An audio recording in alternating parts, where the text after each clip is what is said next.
Chapter 432. Guifang Demon Monarch, Venerable Wu Ming, and the others all left, but Mo Qingge and Ye Wuxiang were still worried about this matter. Although a late nascent soul cultivator like Guifang Demon Monarch wouldn't take them seriously, other people in Guifang City might not. It would be fine if Guifang Demon Monarch won in this trip, but if he lost, his disciples and subordinates would probably come to trouble them. The two of them didn't return to the cultivation room for a while but sat in the hall of the cave in silence. After a while, both of them were shocked and looked out of the cave. They both felt the amazing fluctuations coming from outside Guifang City. Obviously, the two late nascent soul cultivators had started to fight. The power of late nascent soul cultivators can't stop Guifang City even if there are restrictions to protect the city. Ye Wuxiang sighed. Even they were affected, so it could be seen how strong the spiritual pressure was when the two of them fought. Ye Wuxiang was right. Guifang City was in a panic because of the spiritual pressure from the two late nascent soul cultivators. Countless low-level cultivators and mortals vomited blood. Unable to control themselves, they had to hide in the formation arranged by the city lord's mansion. The high-level cultivators stopped their closed-door meditation without exception, walked out of their caves and looked outside the city anxiously. This turmoil lasted for 3 days. 3 days later, the fluctuations outside the city finally stopped. Guifang Demon Monarch lost. Ye Wuxiang opened her eyes and said. Mo Qingge knew she had a treasure with her, so she was very sensitive to devil aura. Since she said so, it was most likely true. Should we leave here? Ye Wuxiang hesitated. It's better to find another quiet cave for closed-door meditation, but my situation is different from yours. I just advanced to the late nascent soul realm, so my devil aura is not very stable. Mo Qingge frowned. I'm fine. After I advanced, I spent some time to stabilize my realm. She pondered for a moment. In fact, we don't have to be so anxious. This matter doesn't have much to do with us. Even if someone comes to trouble us, they won't go too far. Ye Wuxiang answered absent-mindedly. Logically speaking, although she was already in the late stage of the core formation realm, she was of no value to Guifang Demon Lord, a cultivator in the late stage of the nascent soul realm. And with the way Guifang Demon Lord governed Guifang City, he should not vent his anger on her. His disciples and subordinates should not go too far either. If that was the case, she didn't mind enduring it for a while. Mo Qingge stared at her. She hesitated for a moment, but in the end, she didn't say anything. This matter originally had nothing to do with Ye Wuxiang. If the two of them didn't live together, it wouldn't have implicated her. However, they had reunited in a different place and had been companions for so many years, so they already regarded each other as friends. If she apologized, it would be too formal. By the way, how did you get a Buddhist holy item? Why haven't you mentioned it all these years? Ye Wuxiang asked in bewilderment. Regarding this matter, Mo Qingge could only smile bitterly. If they didn't come looking for me, I really wouldn't have known that this thing was actually a Buddhist sacred object. If I knew, I definitely would have concealed my identity and hid. How could I have let them track me all the way here? Soon after, she briefly told Ye Wuxiang what happened 40 years ago. After figuring out the cause and effect, she wasn't surprised that the Buddhist cultivators tracked them here. That year, after she seized the inescapable net, she lived in Sky Snow City for a while, then went to Carefree Valley, Starfall City, and finally settled in Guifang City. All these years, although her whereabouts were uncertain, she never disguised herself or changed her name. She also didn't deliberately hide in public places. Since Huayan Temple was a big cultivation group, it had its own way to find her. After listening to her, Ye Wuxiang said, I see. It seems that Jiwu isn't ordinary. How could an ordinary disciple casually go out with a sacred object? Moreover, he was driven out back then, but now he's following revered Wu Ming. Not only has he advanced to the core formation realm, but he's also very dignified. I'm afraid what happened back then was related to the internal strife of Huayan Temple.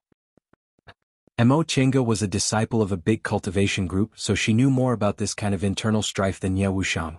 She could almost deduce what Jiwu experienced back then. Since she had nothing to do, she could inquire about what happened to Huayan Temple in the past. After they finished talking about this matter, the two of them didn't say anything, but neither of them had the intention to return to the cultivation room. The 5 saints and the legend of the 5 saints were originally just rumors to them. But now, such an incident happened right before their eyes, and they were almost involved in it. Mo Qingge, in particular, had a lot on her mind. She originally thought the inescapable net was an imitation, but it turned out to be the real thing. Then what about the Fuxing sword? She asked revered Wu Ming what the 5 sacred objects were because she had a strong premonition. Revered Wu Ming's answer was both within her expectations and beyond her expectations. It was within her expectations because she had a premonition that the Fuxing sword might also be one, and it turned out it really was. It was beyond her expectations because she originally thought the legend of the five saints was very far away from her, but it turned out she actually had two sacred objects. Then she immediately remembered that many people knew she had the Fuxing sword in her hands. When she exchanged for the Fuxing sword from Devil Monarch Xianyue, there were 7 cultivators in total. Those cultivators were scattered all over Yunzhong, and many of them were disciples of big cultivation groups. Not good. Mo Chenga suddenly thought of something and stood up abruptly, drenched in cold sweat. What's wrong? Nie Wuxiang looked at her in confusion. Yang Qingji, Mo Chenga muttered. Yang Qingji knows? Nie Wuxiang frowned, not understanding what she meant. You mean Yang Qingji knows us? What's the big deal? We don't have any grudges against him, right? No. Mo Chenga shook her head with a pale face. Mo Chenga shook her head with a pale face. Do you remember what the 5 holy artifacts revered Avidya mentioned just now? Of course I remember. In addition to the heavenly devil tower and the inescapable net, there's also the soul-restricting bead, Wu Ming Lu, and the Fuxing sword. Do you think the soul-restricting bead is the one in Ling Yunhe's hands? She thought for a moment, then shook her head. It shouldn't be, right? If the soul-restricting bead is a sacred object, how could it be taken away from the cultivation group by a core formation cultivator? I don't care whether Ling Yunhe's soul-restricting bead is the one or not. Mo Chenga sat down again and held her forehead. What I want to tell you is that the Fuxing sword is in my hands. Clang.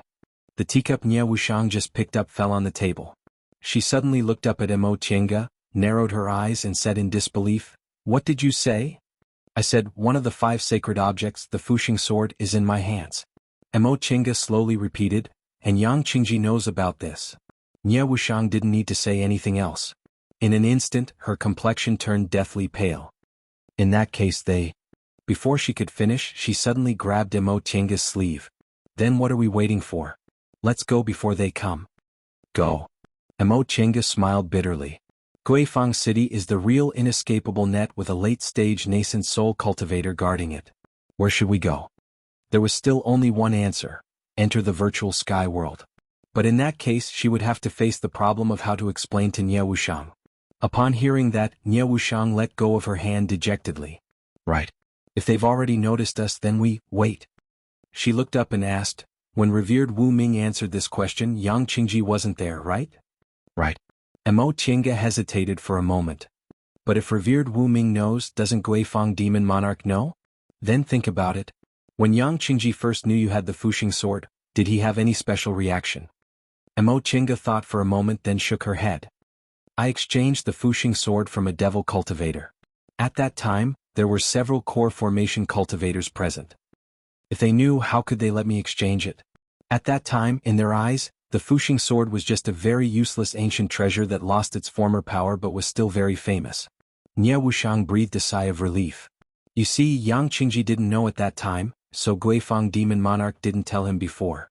Maybe he still doesn't know? Mo Chenga pondered silently. During this period of time, it was really hard to say whether Guifang Demon Monarch told Yang Qingji or not. In the past few decades, the Heavenly Devil Tower caused turmoil in the whole of Yunzhong, and the legend of the 5 saints of Yunzhong became widely known. Under such circumstances, the 5 sacred objects, which were originally very secretive, became an interesting anecdote passed by word of mouth among Yunzhong cultivators.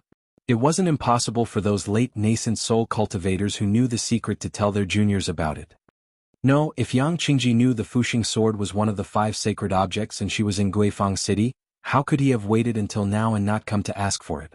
That meant Yang Qingji most likely didn't know about this. Thinking up to this point, Mo Chenga felt a little relieved. Up until now, no one had come to trouble her. At the very least, it showed that the several cultivators who knew she had the Fuxing sword didn't know it was one of the 5 sacred objects. However, this incident reminded her of something. Those people didn't know now, but what about in the future? Among those 7 people, there were many disciples from big cultivation groups, and among them were people like Han Shizhi, who was both scheming and had a high status. It was very likely they would participate in the secret affairs of their cultivation groups. At that time, if they knew she had the Fuxing sword, they definitely wouldn't be polite and would go to her door to snatch it. In that case, I should be safe for the time being. But now, I have to disguise myself and hide my identity. Seeing that Mo Chenga understood, Nye Wuxiang also relaxed and said with a smile, "You still want to hide your identity? Even your name is fake." Mo Chenga also smiled. She really didn't use her real name much outside. When she was young, she changed her name to Yi Xiaotian because of her father's clan. After she came to Yunzhong, the name Qin Wei came from her Taoist name. Although she wasn't the same as before, she never lost the sense of crisis she had when she was young. In fact, you don't have to worry too much. I know a little about disguise, so I can teach you. After this matter is over, you should leave Guifang City as soon as possible, disguise yourself and hide in the secular world. Presumably, they won't be able to find you no matter how strong they are. Based on the current situation, this was already a relatively good method. Mo Chenga thought about it and sighed. Inescapable net is fine. I got it by accident and it was the original owner who came to ask for it, so I'll just hand it over. However, I got this Fuxing sword fair and square, so I'm really not willing to let them have it so easily. Otherwise, as long as I handed the thing over, I wouldn't have anything to do with it. Nye Wuxiang curled her lips. What are you talking about? You're good at everything, but you're too unambitious. If there's something good, it'll be a waste not to take it, and it'll be a waste not to snatch it. Whoever is stronger and luckier will get it. Unless it's absolutely necessary, why should I give it to them? Mo Chenga smiled bitterly. Although she had left Master Song Feng, Nye Wuxiang's way of thinking was deeply influenced by Master Song Feng, who was much more overbearing than her. In fact, she didn't want to give it to them, but she was more afraid of trouble. In any case, as long as the Fuxing sword was in her hands, danger would always follow her. After a few days, if Guifang Demon Monarch didn't come to trouble her, she could leave Guifang City. In addition, she also had to find a chance to go to Nanzhou and see Venerable Avidya. When she handed the inescapable net to Venerable Avidya, she still had a question she wanted to ask, but it wasn't convenient for her to say it out loud, so she just transmitted her voice to him, saying she would ask him in private. Later, Guifang Demon Monarch just happened to arrive, so Venerable Avidya didn't answer. However, since she handed over the inescapable net so straightforwardly and didn't make any excessive requests, Venerable Avidya presumably wouldn't refuse. Just as she thought about this, Nye Wuxiang suddenly raised her eyebrows and said, "Someone's coming." Chapter 433. The aura was getting closer and closer. The newcomer didn't seem to have any intention of hiding his tracks and just walked slowly towards their cave. He was in the middle stage of the core formation realm and he was alone.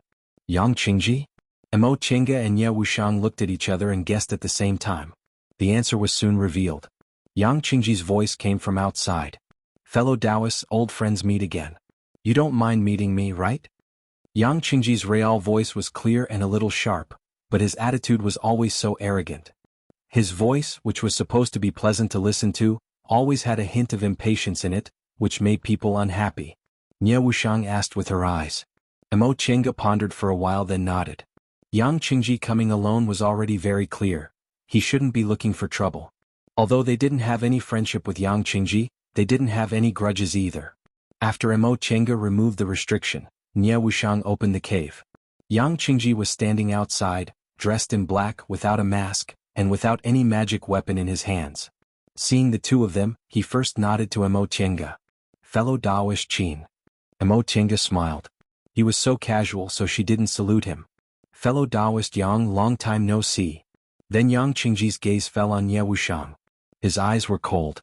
After staring for a while, he said, "You must be fellow Taoist Tiancan, right? I didn't know fellow Taoist Tiancan was a woman disguised as a man." Nye Wuxiang wasn't wearing a mask or a disguise, so her gender was obvious at first glance. She also didn't want to hide it anymore. That day in Carefree Valley, she just happened to disguise herself to avoid being tracked by Tianyan sect. It wasn't intentional.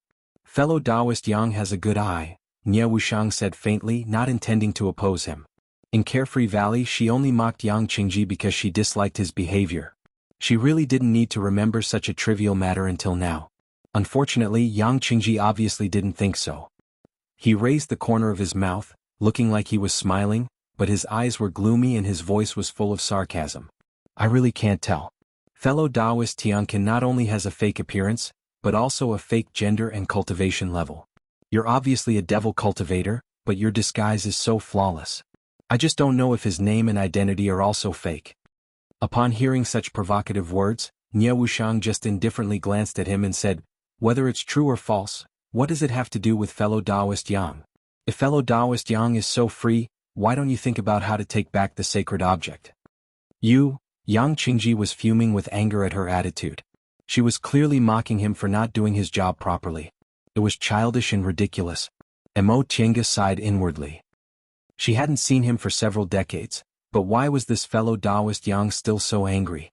Aside from mocking her a few times, Nie Wuxiang hadn't really offended him. Fellow Taoist Yang. She promptly interrupted, it's been many years since we last met. I wonder if fellow Taoist has any important matters to discuss with me this time? Hearing her voice, Yang Qingji became a little more rational and he said lightly, you two have been in Guifang City for many years but I didn't know. Today I specially came to pay a visit. Fellow Taoist Qin, you don't have any objections, right?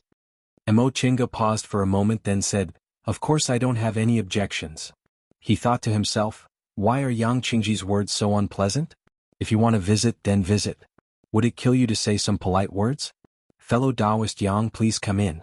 This immortal's cave is simple and crude, so I'm sorry for not being a good host. Please don't take offense. Hearing what Mo Qianga said, Yang Qingji swaggered into the immortal's cave and sat down. He still didn't say any polite words. However, no matter how rude he was, Mo Qianga didn't mind. It was fine as long as he didn't come for the supporting sword. The three of them sat down. Yang Qingji sized up this simple immortal's cave with a critical gaze. Nie Wuxiang was bored and Mo Qianga was full of doubts. After a while, Yang Qingji finally finished sizing up the place. He picked up the teacup and took a sip then said, fellow Taoists, since you came to Guifang City, why didn't you come to say hello? If it weren't for this coincidence, I wouldn't have known you two were here. Mo Qianga smiled and said, presumably your master has already investigated. When fellow Taoist Tian Can and I came here, we were both injured and were looking for a place to recuperate. Later, Yunzhong was in chaos, so it wasn't convenient for us to disturb you. Yang Qingji looked a little uncomfortable when he heard the word, investigated. He said he came to visit, but in fact he was ordered by his master to see if there was anything unusual about these two people. After all, things like Buddhist sacred objects were obtained from them, so he had to be cautious. While he was drinking tea with his head lowered, he secretly glanced at Mo Qianga and Nie Wuxiang. He only felt relieved when he found that their expressions were normal, as if this kind of thing was common and they didn't care about it at all. However, he was thinking too much. Not to mention that they didn't have any friendship. Even if they did, it wouldn't be a big deal for them to come and probe them when they encountered such a big event. Mo Qianga and Nie Wuxiang were used to it, so why would they care? This also showed that although Yang Qingji's master was complicated, he himself didn't understand the ways of the world. Fellow Taoist Yang. Since Yang Qingji didn't say anything for a long time, Mo Qianga had to break the silence first. We haven't seen each other for 40 years since we parted at Carefree Valley. I didn't expect you to advance to the middle stage smoothly. Congratulations. Yang Qingji said uncomfortably, why are you so polite, fellow Taoist Qin? If you want to congratulate me, it's the two of you who advanced to the late stage. My achievement isn't worth mentioning. Mo Qianga said with a smile, how is it the same? Fellow Taoist Tian Can and I have been hiding in Guifang City all these years and haven't gone out to gain experience. On the contrary, fellow Taoist Yang not only escaped from the turmoil in Heavenly Devil Tower, but also advanced. This is much better than us cultivating in seclusion. Although it was a compliment, Mo Qianga wasn't talking nonsense. They hadn't seen the situation in Yunzhong in the past few decades, but they knew how tragic it was from the news outside. It wasn't easy for Yang Qingji to survive in this kind of turmoil and even advance successfully. Yang Qingji's expression became a lot better after hearing this. He showed a slight smile and said, fellow Taoists, you're busy, so I won't waste your time. In fact, I came here for two reasons. First, I reunited with an old friend, so I came to visit. Second, fellow Taoist Qin actually has a Buddhist sacred object in your hands. I'm very curious, so. I see. Mo Qianga's expression was calm. She said with a smile, in fact, I also think this matter is very inconceivable. If Huayan Temple hadn't come looking for me, I wouldn't have known I had a precious treasure. Alas, I had a precious treasure but didn't know it. When I found out, I had to hand it over. It's obvious that this thing really doesn't belong to me. It's useless to ask for more. When she said this, Mo Qianga looked regretful and deeply regretful. Seeing that she didn't seem to be pretending, Yang Qingji couldn't help but sympathize with her. He said, fellow Taoist Qin, you don't have to feel too regretful. The Heavenly Devil Tower alone caused several decades of turmoil in Yunzhong and countless cultivators died. It's clear that sometimes having a precious treasure isn't a good thing. Cultivators like us don't have enough strength to hold this kind of magic weapon, so it's better to hand it over. Otherwise it's not worth it to lose our lives. Fellow Taoist Yang is right. Mo Chenga readily agreed. If I didn't think that way, I also wouldn't have been willing to hand over this treasure. Who told us to have low cultivation levels? There are some things we can only endure. It's good that fellow Taoist Qin can think things through. When Yang Qingji said this, his tone was a bit awkward. Once he finished speaking, he impatiently asked, "May I know how fellow Taoist Qin obtained this Buddhist holy relic?" Mo Chenga already knew she had to explain everything, so she didn't waste any time. She told them what happened 40 years ago. In the end, she said, "Speaking of which, not long after, I met fellow Taoist Yang, but I don't know if fellow Taoist Yang was in Sky Snow City at that time." "I see." Yang Qingji felt it was a pity. At that time he seemed to be rushing to Sky Snow City, but unfortunately he almost missed the holy relic. However, even if he ran into it, it would have been useless. At that time he had no idea this thing was one of the 5 holy relic. Feeling there was nothing to ask about this matter, Yang Qingji changed the subject. "May I know what fellow Taoists plan to do next?" Seeing that Yang Qingji didn't ask any more questions, Mo Chenga breathed a sigh of relief and said with a smile, "What else can I do? Fellow Taoist Yang also knows I'm not from Yunzhong. If it weren't for the turmoil in Yunzhong these past few decades, I would have left and returned to my hometown. Now that the turmoil has gradually subsided, I'll leave as soon as I finish dealing with my own affairs." "Oh, I forgot. Speaking of which, fellow Taoist Qin, you've been in Yunzhong for a long time. You haven't returned for a long time. You must miss your family very much, right?" "Yes." Mo Chenga's eyes were filled with longing. "Maybe they'll come to Yunzhong? What about fellow Taoist Tian Can?" Yang Qingji shifted his gaze to Nie Wuxiang. "Why haven't you spoken?" Nie Wuxiang seemed to be lost in thought. Upon hearing his voice, she glanced at him and said faintly, "I don't like to talk. What do you want to ask, fellow Taoist Yang?" Yang Qingji frowned slightly and repeated his question. "May I know what fellow Taoist Tiancan plans to do next? Do you want to leave Guifang City?" Nie Wuxiang was silent for a moment before she answered, "I can't answer fellow Taoist Yang for the time being. I've always done things as I please. I might leave tomorrow or I might stay here for a few more years." She really couldn't make up her mind. Although the matter of the Buddhist holy relic had nothing to do with them, it was hard to say what consequences it would have. But if she left in her current state, it wouldn't be appropriate. Seeing that the atmosphere was a bit strange, Mo Chenga smiled and said, "Fellow Taoist Yang only asked about us, but I wonder what your plans are? We've been in Guifang City all these years. I heard you're the disciple most likely to advance to the nascent soul realm under your master, and you're very valued. Once you advance to the nascent soul realm, you might inherit the position of the city lord. It's really worth celebrating." When this matter was brought up, Yang Qingji didn't look happy at all. He said faintly, "Fellow Taoist Qin is considerate. Unfortunately, this isn't what I want." Upon hearing his words and tone, Mo Chenga really wanted to step on Yang Qingji's face. Even if he still looked like a teenager, he was already a core formation cultivator. No matter how young he was, he'd lived for more than 100 years. Could it be that he didn't know how to say polite words? This time she didn't feel like replying. The 3 of them sat in silence for a while. Yang Qingji finally realized the atmosphere wasn't right. He looked at Mo Chenga, then looked at Nie Wuxiang.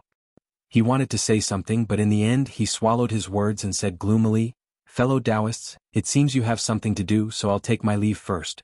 I'll visit you again later if I have the chance." Upon hearing what he said, Mo Chenga and Nie Wuxiang finally smiled and stood up to see him off. "Fellow Taoist Yang, please go ahead. We'll meet again if there's a chance." Yang Qingji looked at Nie Wuxiang's rare smile and felt even more depressed. He casually cupped his hands, then stood up to leave. Chapter 434. Yang Qingji's visit basically showed Guifang Demon Monarch's attitude. The Buddhist sacred object was no longer in Mo Chenga's hands, so the 2 of them had no value to Guifang Demon Monarch. Since Yang Qingji didn't say anything, they shouldn't have any trouble. Mo Chenga breathed a sigh of relief, but she wasn't completely relieved. She still had the Fuxing sword, so she had to hide her traces as soon as possible before others found out. Nie Wuxiang also understood this, so she hurriedly taught her some disguising techniques and taught her the appearance mimicking technique. The so-called appearance-mimicking technique was actually a kind of illusion technique. This kind of technique could even fool high-level cultivators, but Nie Wuxiang said that since it was a technique it could be cracked. Although her technique could be regarded as high-level, it probably couldn't fool late-stage nascent soul cultivators. For this reason, Nie Wuxiang especially told her that it'd be best for her to master the art of disguise as soon as possible. The crudest method was also the one that was the hardest to crack. If she could dress herself up perfectly, it wouldn't matter how strong other people's divine senses were. Mo Qingge agreed to each of her instructions, then she bid farewell to Nie Wuxiang and quietly left Guifang City. Of course, Guifang Demon Monarch must have known about this. However, she was useless now, so no one came to stop her. She boldly left Guifang City, fled east for several hundred miles, and entered the complex mountain range of northern Lin country. There were neither outstanding spirit veins nor dense devil aura here. Except for a few low-level cultivators, there was no one else here. Mo Qingge carefully paid attention to her back.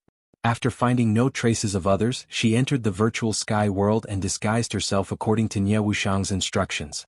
She stayed in the virtual sky world for several days. Even if someone really followed her, they should have left, so Mo Qingge left the virtual sky world. At this time she already looked like a young scholar. Although Nie Wuxiang said her appearance-mimicking technique couldn't fool late-stage nascent soul cultivators, Mo Qingge still used it. First, she was a bit shorter than Nie Wuxiang, which made it easy for her to arouse suspicion if she disguised as a man, but it was basically useless if she disguised as a woman. Second, she had the spirit-concealing pendant, which, when used with the appearance-mimicking technique, might be able to fool high-level cultivators. Besides, late-stage nascent soul cultivators were as rare as phoenix feathers and unicorn horns. There were only 4 or 5 in the celestial pole. Even if there were more in Yunzhong than in the celestial pole, there were at most 10 or so. How could they be encountered so easily? As long as she did not reveal the matter of the Fuxing sword, no one would see her even if she wanted to. After transforming, Mo Qingge swaggered out of the northern Qilin country's mountain range and entered the market. She didn't hide her cultivation level. Although core formation cultivators were high-level cultivators in Yunzhong, they weren't rare. This way she could avoid being disturbed by low-level cultivators. Once she returned to Eastern Tang, she randomly chose a cultivation town near the sea and inquired about the South Pole Island. Sure enough, very few people knew about the South Pole Island. After asking many people, a cultivator who had just returned from the North Pole Island told her that the South Pole Island had already sunk. This news was the same as several years ago. It seemed that the miracle didn't happen. The South Pole Island really disappeared. Mo Qingge had long been mentally prepared for this, so she wasn't too depressed. She quickly pulled herself together and continued to inquire about information. Actually, she could have gone to the Juyin sect to ask for information while she was collecting the debt from Ling Yunhe. Or she could have gone to Nanzhou's Baifu Mountain and asked revered Wu Ming for advice.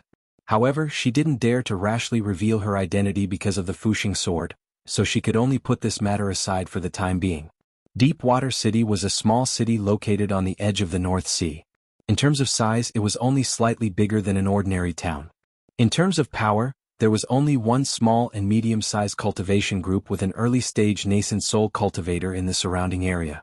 However, this small city was very prosperous because it happened to be located on the edge of the North Sea, across the sea from the North Pole Island. No matter how rich a place was, a teleportation formation was still too expensive for low-grade cultivators. Thus, crossing the sea became their choice. Moreover, there were many low-level sea beasts in the sea area near Deepwater City, so some low-level cultivators made a living by hunting beasts in the vicinity. Relying on these low-level cultivators, Deepwater City gradually prospered and became a small beast core trading market on the edge of the North Sea. Over time, even some high-level cultivators who were too lazy to go to the North Pole Island would come to Deepwater City to look for some special beast cores. The tea house in Deepwater City was particularly lively today. Most of the cultivators coming and going in a city were of the same standard. For a small city like Deepwater City, there wouldn't be many cultivators above the core formation realm coming and going like some big cities. Usually, only foundation building cultivators were in charge of the tea house in Deepwater City. Occasionally, a core formation cultivator would come and collect beast cores, which was why the tea house would be lively for a while. However, today's grand occasion wasn't like the past, which was caused by core formation cultivators collecting beast cores. Brother, make way, make way. A youngster in the 5th layer of the aura refining realm squeezed in from outside the tea house and shouted at the cultivator in front of him, Excuse me, excuse me. The cultivator in front of him was unwilling to give way and only said, "Brother, first come, first served." The youngster blinked and said in puzzlement, "Brother, it only takes a while to appraise the beast course, right? You've been crowding around here for a long time. Aren't you just here to watch the show?" "Beast course?" The cultivator was surprised. "Didn't you inquire clearly? This time we're not here to collect beast cores." "Huh?" The youngster was puzzled. "Didn't we just hear that a core formation senior came to our deep water city? If he's not here to collect beast cores, what else is he here for?" A small city like Deepwater City was destined to have no high-level cultivators staying here. Those high-level cultivators were either just passing by or coming to collect special beast cores. There had never been an exception. Those who really wanted to collect high-level beast cores or hunt high-level sea beasts would directly teleport to North Pole Island, who would come to Deepwater City. Before the cultivator could answer, someone next to him interrupted, "Fellow Taoist, didn't you inquire about this before you came? This senior isn't here to collect beast cores. He's here to collect anecdotes." The youngster was surprised. What's going on? Anecdotes? He couldn't be blamed for being so surprised. When they first heard about this, everyone had the same reaction. Which high-level cultivator wasn't busy with cultivation? What anecdotes? What was the use of hearing them? This senior said he's collecting these anecdotes to explore some secret places. Some things aren't strange just by looking at them, but if he collects them all together, he might be able to find some wonderful places. His cultivation has reached a bottleneck, so he's traveling everywhere to collect anecdotes, hoping to find some clues that might help him break through the bottleneck. So that's how it is. The youngster was suddenly enlightened. He touched his head and said, "These seniors with profound cultivation levels really think more clearly than us. Isn't that so? If this senior didn't tell me, I would have never thought about it." The first cultivator agreed. The two of them chatted for a while and got a little closer to each other. The cultivator pulled the youngster forward and said, "Let's just listen here. This senior is very generous. As long as you tell him some rumors, he'll accept any medicinal pills or spirit stones he wants. If someone asks for guidance, he won't refuse. Let's listen on the side. Maybe we'll gain something." Right after he said that, another person next to him made a gesture of silence and said in a low voice, "This senior is going to talk. Don't make a sound." The cultivator promptly shut his mouth and listened attentively. After a while, a gentle male voice was heard. "There's nothing wrong with your cultivation level. What's wrong is your state of mind. Every time you advance, aside from improving your cultivation level, your understanding of the Tao Scripture's teachings will also go one step further. Put down your cultivation for the time being and walk around. Once your understanding of the Scripture's teachings has gone one step further, you can go back and cultivate." The foundation-building cultivator sitting on the other side of the long table was startled. He carefully savored it and suddenly understood. He cupped his hands and said, "Thank you for your guidance, Senior. Junior finally understands." On the other side of the long table, the gentle young scholar waved his hand and said, "This is your reward. No need to thank me." He then looked behind the foundation-building cultivator and asked, "Is there anyone else?" Me. Someone immediately squeezed in from behind. It was a man in his 30s, dressed in short clothes, and his cultivation level was in the aura refining realm. At first glance, it was obvious that he was a low-level individual cultivator who hunted sea beasts for a living in Deepwater City. If it was under other circumstances, he definitely wouldn't dare to be so presumptuous in front of a foundation-building cultivator. However, this core formation senior said that regardless of cultivation level, as long as the information he provided was valuable, he could exchange it for a reward. When the foundation-building cultivator saw this man leaning against him, he frowned. However, there was a core formation senior in front of him. Moreover, this senior had been smiling and didn't show the slightest bit of impatience, so he could only endure it. He cupped his hands and bowed to this senior before pushing the crowd aside and leaving the tea house. The young scholar pointed at the seat in front of him and said, "Do you have any news?" The man cautiously sat down and glanced at the young scholar.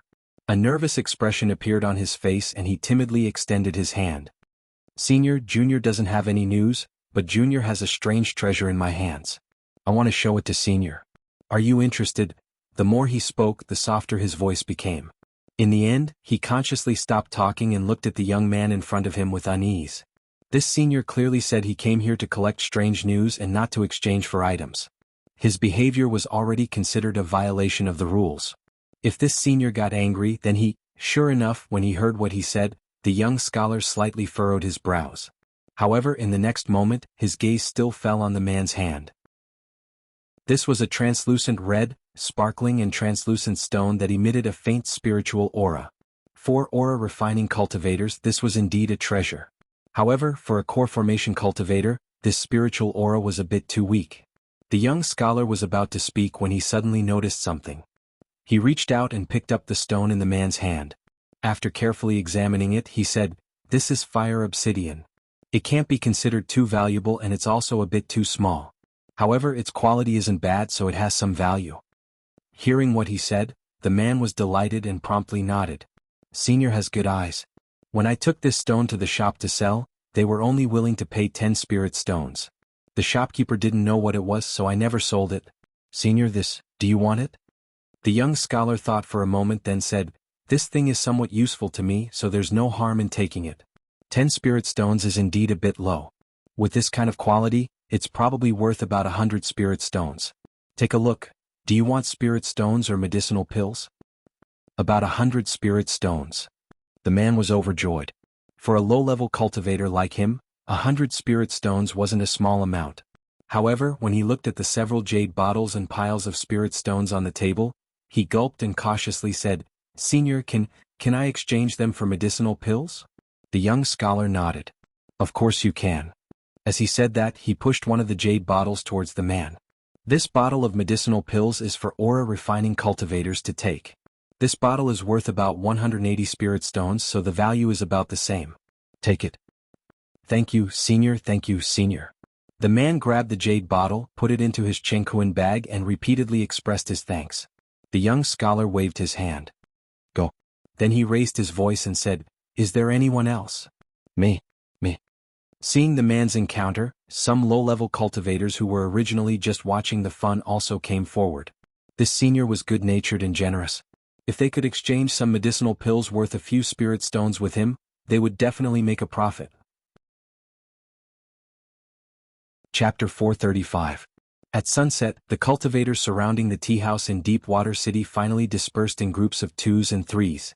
The tea house's manager, an old cultivator with a grizzled beard who was still in the early stage of the foundation building realm, came forward and asked respectfully, "Senior, it's getting late. Do you need me to arrange a place for you?" The young scholar stretched himself, picked up the folding fan on the table and said, "I'm looking for a place to stay. Sorry for troubling you." I don't dare. The manager hurriedly stepped aside. Senior's guidance has enlightened Junior. It's Junior's honor to do something for Senior. The manager was so respectful because before he came here, he gave this cultivator some pointers, allowing this cultivator who didn't have much time left to live to feel the meaning of cultivation again. For cultivators, even if their lifespans were about to end, it was a good thing if their cultivation level could advance. Maybe they could have a breakthrough with a moment of enlightenment and some other opportunities. Our tea house has a place for distinguished guests to rest. If Senior doesn't mind, you can rest here. What do you think? The young man nodded with a smile, expressing his agreement. When the shopkeeper saw this, he respectfully invited him into the backyard, and as he walked he said, "Senior, there's a small courtyard behind us, and it's usually for distinguished guests to stay in. Senior will absolutely not be disturbed here." The young man smiled. "That would be best." The manager led the young man to the small courtyard in the back. After a brief introduction and seeing that the young man was satisfied, the manager finally retreated with relief. Retreating to the entrance of the courtyard, the shopkeeper saw that an extremely powerful restriction had been set up in the courtyard. He wiped his sweat and said, "Senior, you don't look old, but your cultivation is so high. You are truly a genius." When the surrounding restrictions were completely opened, the young man touched the space between his eyebrows, summoning a sparkling and translucent bead. After several breaths, he suddenly disappeared from the room. This young man was naturally Mo Tienga. After entering the virtual sky world, Mo Tienga withdrew the appearance-mimicking technique and restored her original appearance. She then sat on a praying mat and closed her eyes to rest. Nye Wuxiang's appearance-mimicking technique was indeed extraordinary. After transforming, even she herself couldn't recognize her, let alone these low-level cultivators. With the strengthening effect of the spirit-concealing pendant, she reckoned even middle-stage nascent soul cultivators wouldn't be able to see through her disguise. This was enough. It was not easy to see a late nascent soul cultivator. After resting for a while and feeling full of energy, Mo Chenga took out a small bag and poured out a pile of things. This was her harvest for the day. Although it was not valuable, there were some peculiar things that were rather interesting. After all, there weren't many strange things. Many low-level cultivators exchanged some rare items with her. She found the items quite interesting, so she exchanged them. In any case, what these cultivators wanted were mostly medicinal pills for aura refining or foundation building cultivators, or low-grade spirit tools and magic tools. To her, those were the most useless things. Even if she wanted to sell them, she'd find it troublesome. Mo Chenga picked up a fiery red stone from the pile of things. This was the fire obsidian stone that was exchanged from the hands of a low-level cultivator.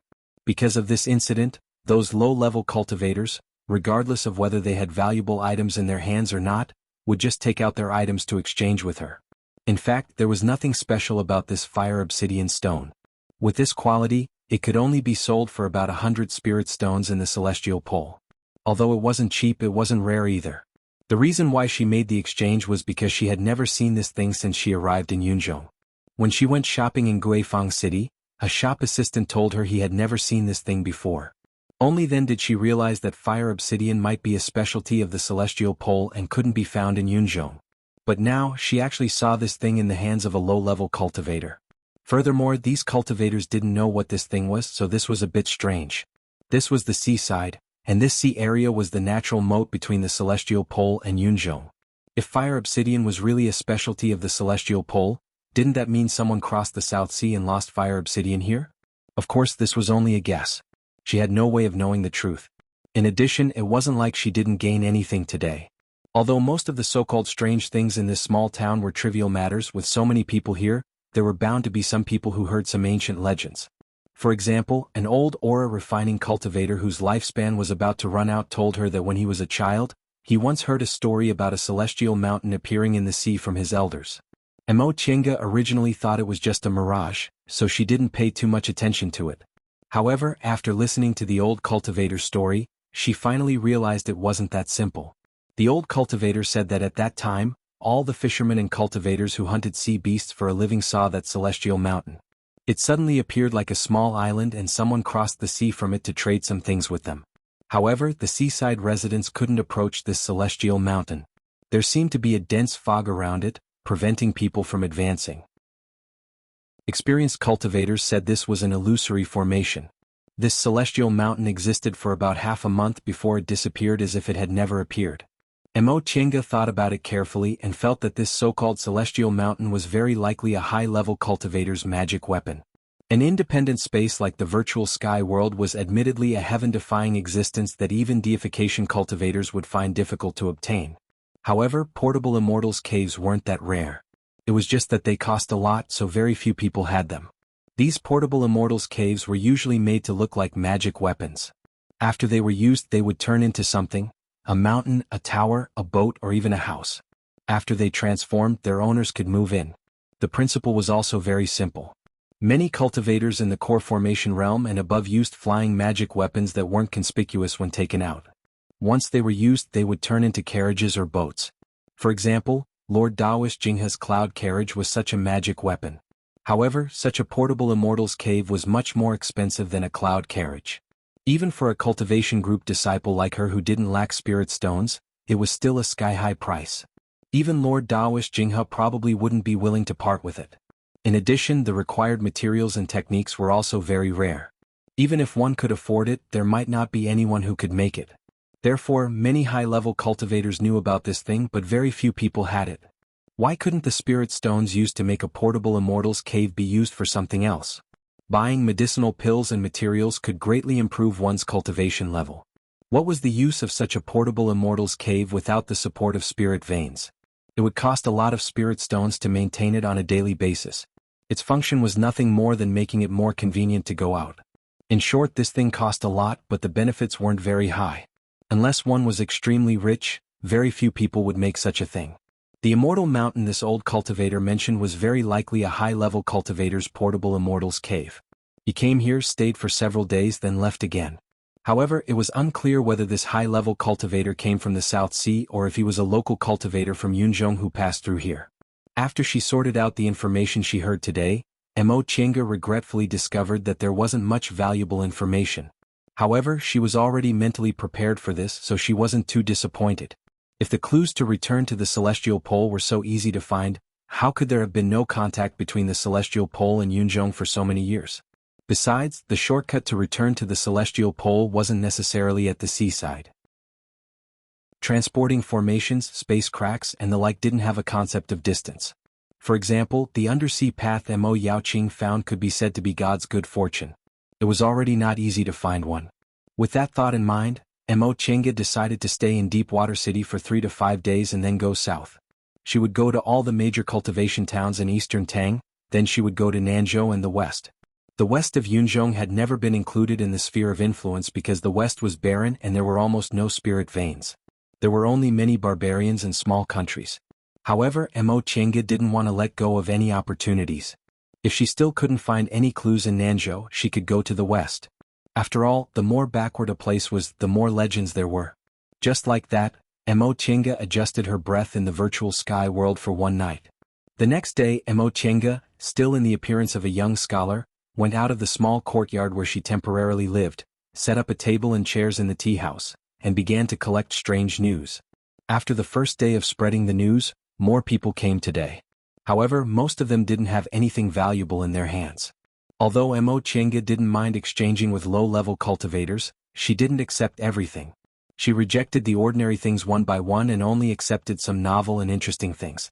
These cultivators originally came to try their luck. Although they were somewhat disappointed, they didn't think much of it and continued to watch the fun from the side. In addition to these low-level aura-refining cultivators, there were also some foundation-building cultivators who heard yesterday's news and came to ask for advice. Most of these people offered one or two valuable things or mentioned some information which made Mo Chinga gain quite a lot.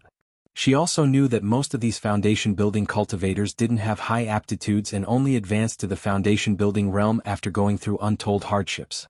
They usually didn't have anyone to guide them, so they took a lot of detours just like Second Uncle. When she thought of Second Uncle, she was even more kind to these foundation-building cultivators and wouldn't be stingy if she could give them a few pointers. Several days later, although there were still a lot of people watching the fun, the number of aura-refining cultivators who came to exchange for things decreased. On the contrary, there were more and more foundation-building cultivators. In such a small city, there naturally weren't many foundation-building cultivators among the individual cultivators. Most of these people were disciples from small cultivation groups and schools nearby. Some only had 1 or 2 core formation elders, and some cultivation groups didn't have any core formation cultivators at all. Usually, they didn't have anyone to guide them in their cultivation. When they learned that a senior came to Deepwater City, they all took the opportunity to come and ask for advice. Some people even prepared generous gifts, wanting to invite her to their homes as guests. Regarding this, Mo Chinga naturally refused. She didn't rely on her high cultivation level to make money. These foundation-building cultivators also knew that it wasn't practical for such a senior with a profound cultivation level to come to their cultivation group as a guest, so they didn't insist. They still offered generous gifts as long as she gave them some pointers. Regarding this, Mo Chinga wasn't polite and didn't hide anything. She accepted the gifts and gave them her advice with all her might. Later on, some core formation cultivators came to invite her. Mo Chinga still refused to go to their homes as guests, but she politely chatted with these core formation cultivators in the VIP tea rooms and traded goods with them. In the process, she made many new friends. Just like that, she stayed in Deepwater City for 7 or 8 days before she finally finished everything and set off again. Chapter 436. In the blink of an eye, another 10 years had passed. In these 10 years, Mo Chinga traveled all over Yunzhong. Starting from the small town in the north, she visited all the towns and cities in eastern Tang State that were just beginning to take shape. She then went to Nanzhou State and witnessed the peculiar phenomenon of Buddhism and Confucianism coexisting. Finally, she went to the west and lived in the barbarian land for several years. She made friends with those barbarians and heard many strange legends. During these 10 years, she used the name Yi Shaotian to make a name for herself. Most of the high-level cultivators in eastern Tang and Nanzhou were friends with her.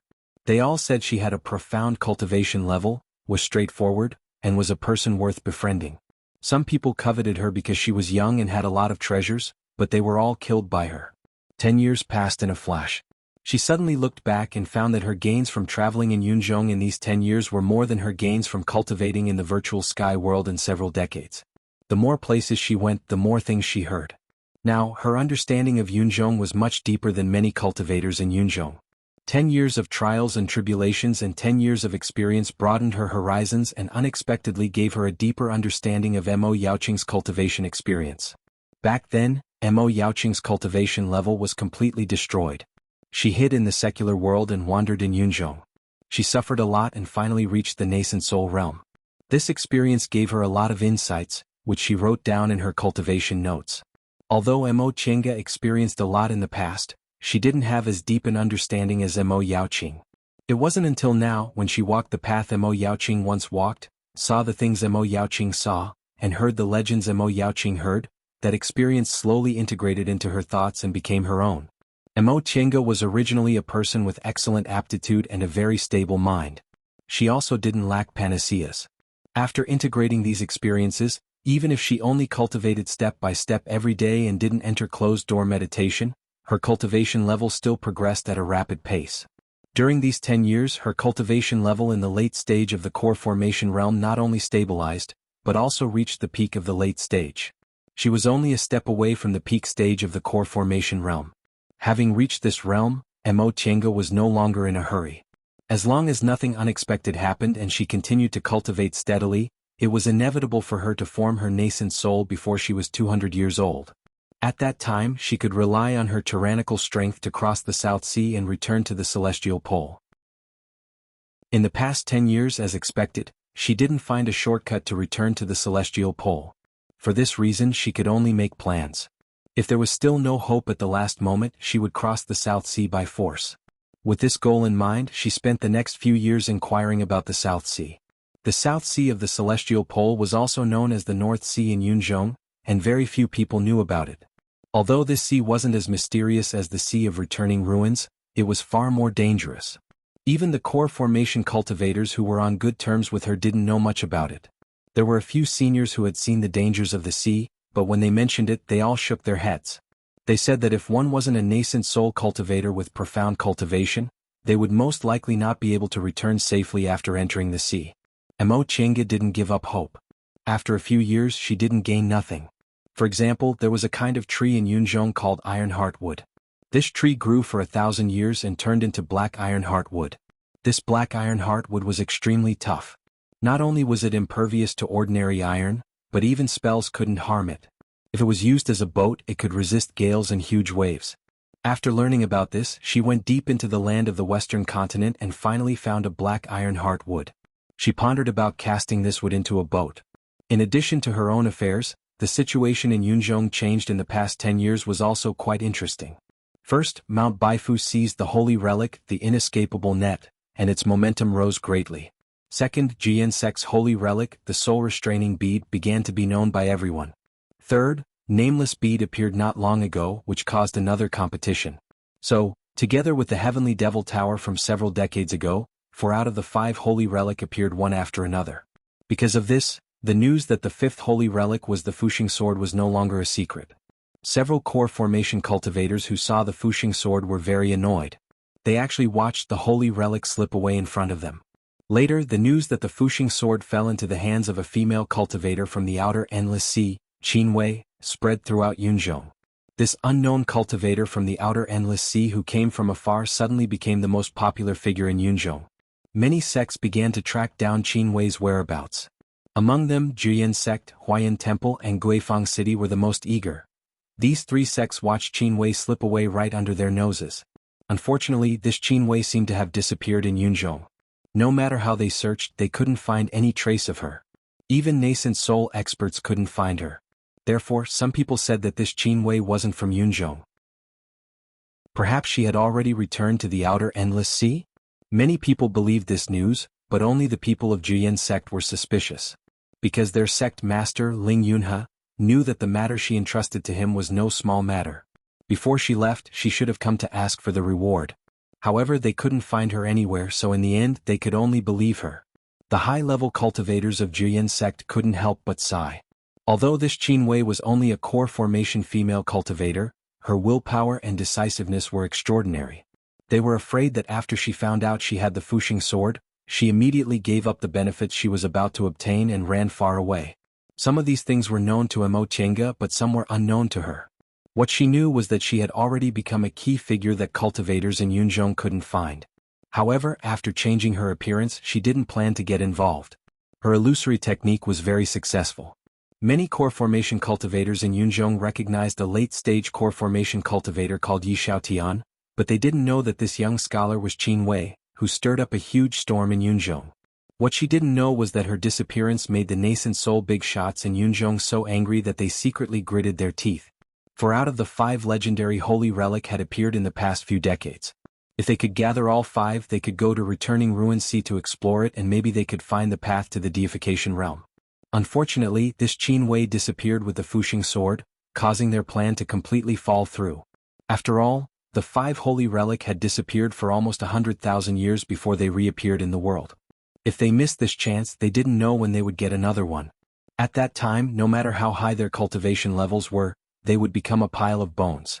Just like that, Emo Chenga became a thorn in the eyes of the nascent soul cultivators in Yunzhong. Master Immortal. A clear and melodious voice came from behind her. Emo Chenga stopped and turned around. She saw a young girl wearing Western clothes running towards her.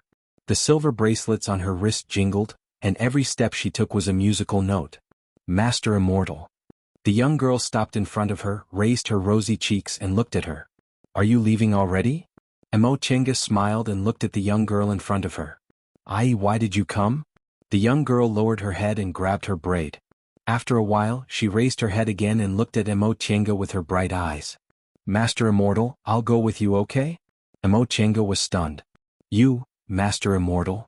The young girl's face was shy, but also determined.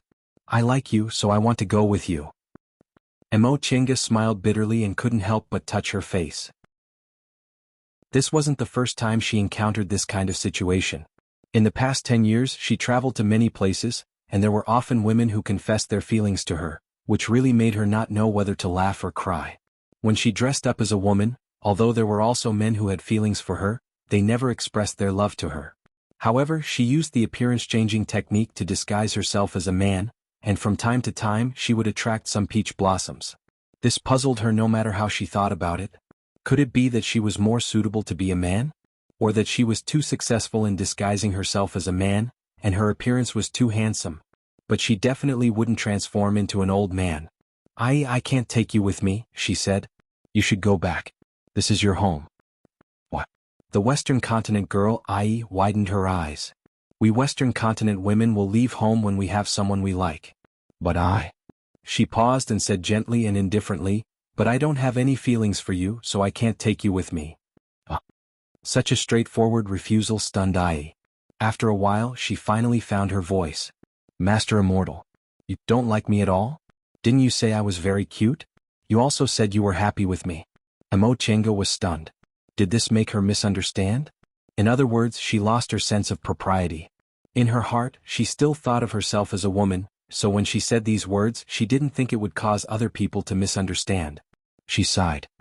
Cute and love are not the same. I go back. We won't see each other again. After she finished speaking, she turned around, waved her sleeves, turned into a flight light and rushed away. Master Immortal. The young girl was very anxious. Her silver bracelets jingled as she hurriedly chased after her. But how could a mortal's power resist an immortal's technique? Soon she could no longer find that flight light. She couldn't help but squat on the ground and cry. Emo Chenga's sleeves fluttered as she landed on a mountain. Listening to the young girl's crying, she couldn't help but sigh. She flicked her sleeves and sat down cross-legged. This was the Western Continent, the most dangerous place in Yunzhong. It was barren and unruly and resources were scarce. Sitting on this mountain and looking around, all she could see were bare yellow stones. It was difficult to find any trace of green. The people living here struggled against the heavens, the earth, and the beasts, surviving with difficulty. Perhaps it was such a harsh environment that gave them tenacious faith.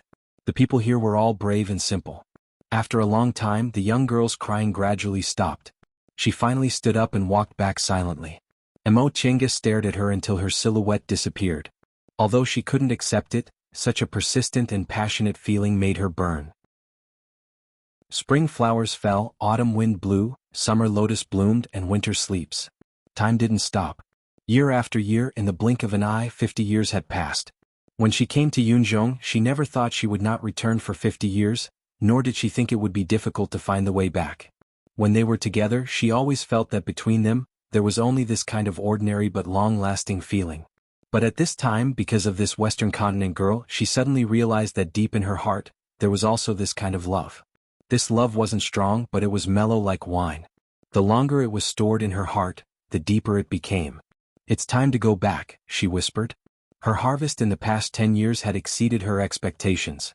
Maybe she should find a place to enter closed-door meditation, advance to the peak stage, and enter the nascent soul realm in one fell swoop. In this way she could rely on her profound cultivation level to cross the South Sea. She clenched her hands and made a decision. Chapter 437.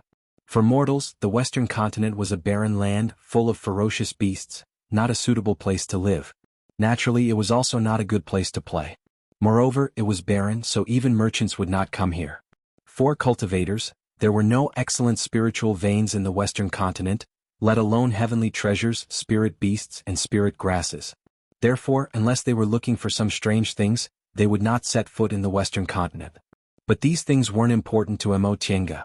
Sitting on the top of this desolate mountain in the Western continent, feeling the biting cold wind blowing, the vast and distant aura blowing on his face. For hundreds of thousands of years, other than a small number of barbarians, there were no traces of other people here. It still maintained the ancient style, and her thoughts easily entered it. She sat cross-legged and closed her eyes, feeling the howling wind blowing past her ears, as well as the distant cave dwellings and the melodious chants of the barbarians. I might as well go into seclusion here. A thought popped up in her mind. Although there were no spirit veins here, she had the virtual sky world, so it wouldn't be a problem. With this thought in mind, he decided to meditate on the spot. Doing this couldn't increase her spiritual aura, but the gains in her mental state were far from what she gained in the virtual sky world. The wind of the Western continent was rough, just like the imperial sky and the Queen of Earth here, vast and distant, as if it came from the ancient times, without the noise of the mortal world, and without the competition of interests. Gradually, his heart melted with the wind, drifting with the wind towards the ancient world. The golden crow descended, the jade rabbit rose from the east, day and night alternated. Time passed day by day. The wind swept up the yellow soil and gradually buried the person sitting cross-legged on the mountaintop. This meditation lasted for half a month. Mo Chenga woke up from her meditative state and stared at the yellow soil piled on her body. She didn't know whether to laugh or cry. If she continued to meditate for a few more months, when she woke up, she was afraid that others would think of her as a desolate grave. Fortunately, this was not a problem for cultivators. She gently shook her sleeves, and the yellow soil was blown away by the wind. Her clothes were as good as new, and there was not a speck of dust on her face. She sat down cross-legged at the top of the mountain with a smile on her face. She felt extremely relaxed. In this half a month, her mental state once again had some insights. These insights allowed her to have a deeper understanding of Mo Yaoqing's cultivation experience. If that's the case, it wouldn't be a problem for him to reach the peak of the nascent soul realm. Of course, if he wanted to go into seclusion, there were still many things that he had to resolve. For example, stabilizing one's realm, guarding one's state of mind, as well as various medicinal pills that could stimulate one's advancement, as well as some protective measures. Forming one's nascent soul was different from forming one's core. If one's core shattered and failed to form one's nascent soul, one's cultivation would be crippled. Therefore, if something went wrong, she had to end her nascent soul formation before her golden core broke. Once her golden core broke, she had to succeed in her nascent soul formation. She didn't want to cultivate from the beginning. That would be much more difficult than what she was doing now. After sitting for a while, she took out a sword from her Qingquan bag. This sword was simple, heavy, and had a restrained brilliance. The sound of wind and thunder could be faintly heard, but there was a strand of devilish qi that couldn't be dispersed coiled around it.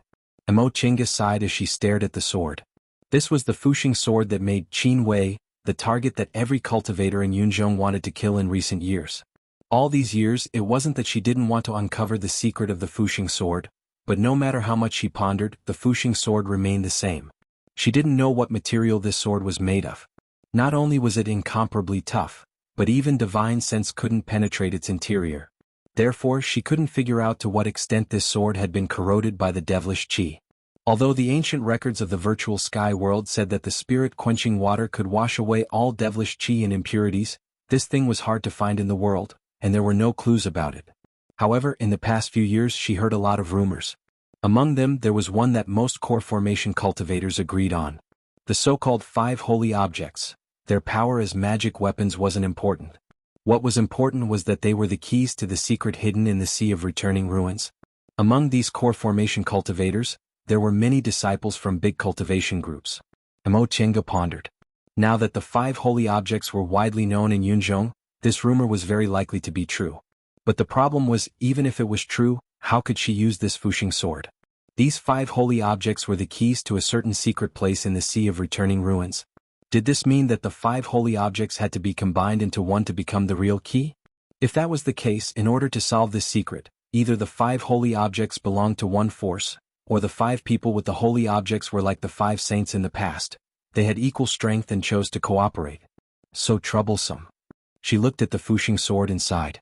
The first one was needless to say. She was just a small core formation cultivator. How could she get all 5 holy objects?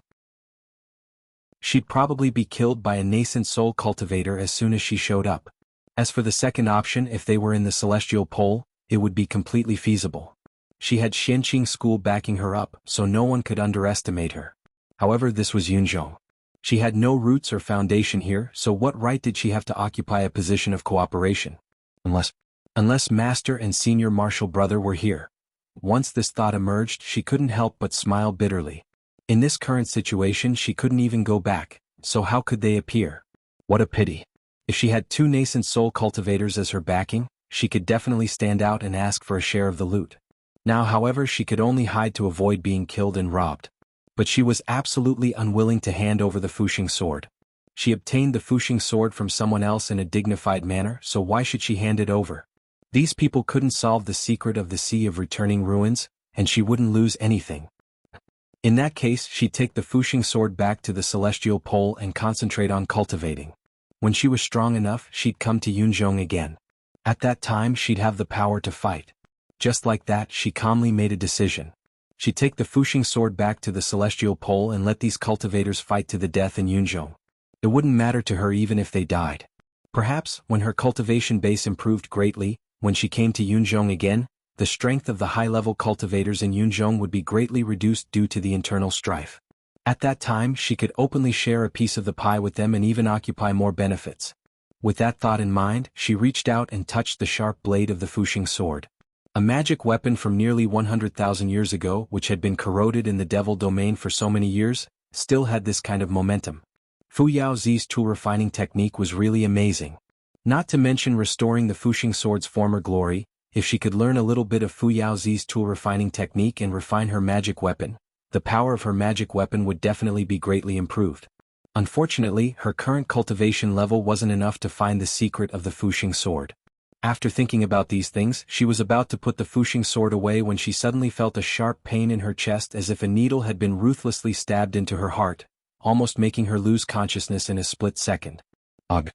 She covered her chest and explored her heart meridian with her spiritual aura, only to find that her heart meridian was completely normal. There was no problem at all. Then she felt another sharp pain. This time she even fainted for several breaths before she recovered. What's going on? In a trance, she suddenly realized what had happened. The one who was injured wasn't her but Qin Shi. There was a blood oath between them so they could sense each other's condition. When they were fine, this kind of feeling was very weak, but if there was a strong feeling, it meant one of them was seriously injured. She panicked as she realized this. Such a strong feeling actually made her faint for a moment even though she was thousands of miles away. What kind of injury did Qin Shi suffer? Would his life be in danger? Strange. He'd already advanced into the nascent soul realm and his divine power was powerful. What kind of danger did he encounter that made him seriously injured? She tried hard to breathe and calm herself down. Mo Tienga closed her eyes and continued to sense Qin Shi's condition. Although it wasn't as painful as before, the feeling of pain came in waves and didn't stop. What was he doing? Was he fighting with someone or a demonic beast? Where's Master? Did he go to some dangerous place again? Her mind was in a mess and she almost couldn't suppress her fear. After being separated for 50 years, she was looking forward to reuniting with him, but now, another burst of pain came. Mo Chenga covered her chest, feeling that her blood and chi were surging. She couldn't suppress it. Originally, the feeling of the blood oath wasn't this strong, but she was panicking now, which caused her blood and chi to become unstable. After enduring for a while, she finally felt a sweetness in her throat, and a mouthful of blood came up. Blood flowed from the corner of her mouth and dripped on the Fuxing sword in her hand. The shiny sword suddenly shone with a dazzling light. Mo Chenga was stunned. Before she could react, the Fuxing sword shone brightly and swallowed her whole body. This is... She seemed to be hit hard in the head and she fainted. Her surroundings were gray, and her divine sense was lost. She felt like she was dead, but she also felt like she was alive. Senior Marshal Brother. She recalled the strange scene before she fainted and the reason she vomited blood. She couldn't help but feel anxious. Was he still alive? She sensed that the blood oath didn't seem to be broken. In other words, he should still be alive? Thinking of this, she calmed down. As long as he was alive, it was fine. He would definitely find a way to escape. The problem now was that she seemed to be in trouble herself. She wasn't unfamiliar with this feeling. In fact, this kind of coma was caused by her divine sense being sucked into her sea of consciousness. But the problem was why? Her blood was absorbed by the Fuxing sword, and then her divine sense was sucked in. Could it be that the Fuxing sword was hiding some secret? Just as she thought about this, she suddenly heard a soft sigh coming from the gray space. Immediately, her hair stood on end. This was her sea of consciousness, and every corner of it was under her control. How could there be someone else's sigh? Oh, she was on guard. Although she was in the weakest sea of consciousness, she had cultivated the soul-refining art to a certain level, so she had the power to fight back. However, the sea of consciousness was fragile. This person could sneak into her sea of consciousness without a sound, so his strength must be extraordinary. She calmed down and said, "Who are you? Why are you in my sea of consciousness?" Alas. Another soft sigh sounded, but it was clearer than the last time. As if sensing her hostility, this person finally spoke. "You actually have the spiritual roots of the origin, and you even cultivated the body of the origin. It seems you're indeed my fated person." Mo Chenga was stunned. There was no hostility in this person's words, there was even a sense of affection. The Fuxing sword, the fated person. She was shocked. "You're Fu Yaozi?" In the gray space, the person chuckled softly. "You're really smart, baby." "Yes, I'm Fu Yaozi." Chapter 438. Mo Chenga was stunned for a long time. Wasn't this similar to when she met Mo Yaoqing when she was a child? However, she was no longer an ordinary village girl now, so she quickly made her own judgment. Fu Yaozi must have left some kind of restriction on the Fuxing sword, and her blood just happened to trigger the restriction which led to such a thing happening. However, Fu Yaozi's divine sense was able to enter her sea of knowledge with the help of a foreign object. His method was really amazing. She was already a core formation cultivator now, so the sea of knowledge was the most secretive thing. Even nascent soul cultivators couldn't enter it easily. So it's Senior Fu Yaozi. The cultivators in Yunzhong all said that Fu Yaozi not only had a profound cultivation level, but he was also an admirable person. If it was someone else, Mo Chenga would have to be cautious to prevent others from attacking her sea of knowledge. But since it was Fu Yaozi, she felt a little relieved. Why did Senior enter my sea of knowledge? Even so, she still raised her guard. Did Senior attach his divine sense to the Fuxing sword? Yes. Fu Yaozi's voice was gentle and amiable. The Fuxing sword has the divine sense I sealed to wait for the fated person. You have the body of the origin, so you triggered the restriction.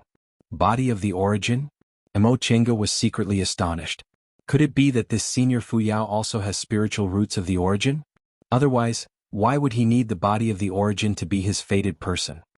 "Let's talk about this later," Fu Yaozi said gently. "Junior, this divine sense was sealed before I left the Sea of Returning Ruins.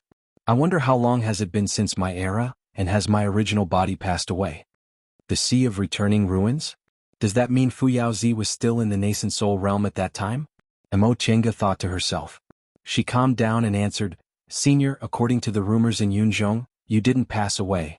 Instead, you advanced to the soul formation realm and left this world." Fu Yaozi was a little surprised, then he said, "In that case, the rumors are true." Rumors? Mo Chenga was confused. Although Fu Yaozi sounded a little surprised, he didn't sound very surprised. In other words, when he sealed this divine sense, he already had the hope of advancing to the soul formation realm? Fu Yaozi didn't answer and continued to ask, "Then what era is it now?" Mo Chinga answered. According to legend, you've been in the deification realm for almost 100,000 years. 100,000 years. Fu Yaozi paused for a moment, then sighed. It's actually been so long. If that's the case, everything has already become a legend. You're right, Mo Chinga said. Although everyone in Yunzhong knows about Fu Yaozi now, very few people know about his deeds. Fu Yaozi sighed and asked, what about you? Junior, who are you and how did you obtain this Fuxing sword? This question made Mo Chinga hesitate for a moment. After thinking about it, she felt that Fu Yaozi was only a wisp of his divine comprehension, so there wasn't anything he couldn't say. Besides, he was in her sea of knowledge, so it would be very easy for him to know whether she was telling the truth or not. He said, Junior is from the north of Yunzhong, a person of the celestial pole. Several decades ago I crossed the sea and came to Yunzhong. Senior's Fuxing sword was said to have been lost in the infernal domain when you were fighting the 10 infernal monarchs. It had been corroded for tens of thousands of years and was later brought out of the infernal domain by an infernal cultivator. Junior had obtained the Fuxing sword from him. The infernal domain? Fu Yaozi muttered, no wonder there's a lingering devil aura in the Fuxing sword. So that's why. His words attracted Mo Chinga's attention. Senior, the Fuxing sword has been corroded in the infernal domain for tens of thousands of years, but why isn't Senior affected at all? As far as she knew, Dao and devils were innately in conflict. Fu Yaozi was a Dao cultivator, so his restrictions in the infernal domain would definitely be corroded like the Fuxing sword. But now, it seemed like Fu Yaozi's divine sense wasn't affected at all. Fu Yaozi smiled and said gently, if it was so easily corroded by devil aura, my restrictions would be too useless. Mo Chinga thought to herself. In that case, Fu Yaozi's secret technique actually wasn't afraid of devil aura? This was really tempting. Junior, Fu Yaozi said, you said you're from the celestial pole? Yes, Mo Chinga answered. The celestial pole is located in the north of Yunzhong, separated by a sea. However, that sea is really too dangerous. For more than 100,000 years, there's almost no one coming or going from there. Senior, with Senior's divine power you should know about the celestial pole, right? His words sounded like a compliment, but for a legendary figure like Fu Yaozi, this little compliment wasn't excessive. Others might not be able to do it, but he was known as the #1 cultivator in Yunzhong, so it wasn't strange for him to have this little bit of divine power. Sure enough, Fu Yaozi said, I do know about the celestial pole. Years ago I also crossed the sea. The North Sea is unpredictable, but a junior like you actually came to Yunzhong. It's really inconceivable. Presumably you have some divine power and extremely good luck. Being praised by such a legendary figure, Mo Chinga was a bit embarrassed. She said, to be honest, Junior didn't come to Yunzhong directly by crossing the sea. Junior found an undersea passage. Oh? After Fu Yaozi recovered from his surprise, he smiled and said, no wonder. It's really too dangerous for a core formation cultivator to cross the North Sea. Mo Chinga thought to herself, Nye Wuxiang actually crossed the South Sea by relying on her core formation cultivation level. But this matter wasn't important, so there was no need to mention it in front of Fu Yaozi. Fu Yaozi paused for a moment then continued to say, whether you're a cultivator in Yunzhong or a cultivator in the celestial pole isn't important. Since you've awakened the restriction on the Fuxing sword, you're my fated person. Mo Chinga's curiosity was piqued when she heard Fu Yaozi mention the term fated person once again. She asked, may I ask why Senior sealed his divine sense on the Fuxing sword? What does fated person mean? Also, Senior just said that Junior was able to awaken the restriction because I have the body of the origin. Senior, you. There were countless questions in her mind. If the restriction on the Fuxing sword was triggered by blood, how could it last until today? Just like in the virtual sky world, her spiritual roots of the origin were the key. If the Fuxing sword was also like that, what about Fu Yaozi? Fu Yaozi chuckled and said slowly, Junior, your guess is correct. I'm the same as you. I have the spiritual roots of the origin and I've also cultivated the body of the origin. Therefore, the restriction on the Fuxing sword can only be triggered by cultivators with the body of the origin. As if sensing Mo Chinga's surprise, he said, don't worry, I'll tell you about it slowly. Fu Yaozi began to slowly tell her about his life. When he was a child, he was taken on the path of cultivation by an individual cultivator and set foot on the path to immortality. Just like her, no one knew he was a heaven-gifted genius. They only knew he had wasted spiritual roots with all 5 elements, so no cultivation group was willing to accept him as a disciple. In such an environment, Fu Yaozi cultivated with difficulty. He had a tenacious character, a firm will, and he was extremely intelligent. He often understood cultivation techniques at a glance. Although he lacked medicinal pills and medicine, and he didn't have a good cultivation environment, he still reached the foundation-building realm by relying on luck and temperament. When he reached the foundation-building realm, his cultivation level stagnated. 4 cultivators with 5 spiritual roots like him, even if they were extremely lucky and succeeded in building their foundation, they would generally stay in the foundation-building realm and would find it difficult to advance. However, at this time, his chance to become an immortal finally came. In the hands of a destitute cultivator, he obtained an incomplete cultivation technique left behind from the distant past era. This cultivation technique was the art of the origin based on the theory of the origin. This art of the origin wasn't outstanding and it was incomplete. The most terrible thing was that it wasn't suitable for the current cultivation environment. Therefore, although many cultivators with inferior spiritual roots had high hopes for it, in the end they couldn't practice it, so this cultivation technique became a useless one. Fu Yaozi obtained this cultivation technique at a very low price. Only then did he understand that his spiritual roots were called the spiritual roots of the origin and that it was a heaven-gifted genius from the distant past era. After that, he began to carefully study this cultivation technique. It was also because of his amazing perception that, by relying on this incomplete art of the origin, he was actually able to comprehend the true cultivation path of the spiritual roots of the origin. From there, step by step, he slowly completed the cultivation technique. Because of this cultivation technique, he understood the cultivation environment of the distant past era. As it turned out, it was completely different from the current era. Naturally, he developed a strong interest in the distant past era and began to tirelessly explore the history of the distant past era and the distant past era. In order to explore these ancient legends, he went in and out of all kinds of secret places and obtained many natural treasures, allowing his cultivation level to advance rapidly. Moreover, because the Tao he embraced was completely different from others, he gradually made a big name for himself. Through Fu Yaozi's simple narration, Mo Qingge grasped a key point and asked, "Senior, the cultivators in Yunzhong all said the Tao you embraced was greatly different from others. Junior also heard about it, but I'm very puzzled. Why do you think cultivators should shoulder more responsibilities when they have power? This is completely inconsistent with the current cultivation world." Fu Yaozi chuckled and said, "I just said I explored the cultivation path of the distant past era and the distant past era, so it's naturally different from the current one." Mo Qingge was stunned. So, the Tao of cultivators in the distant past era and the distant past era wasn't like this? Correct.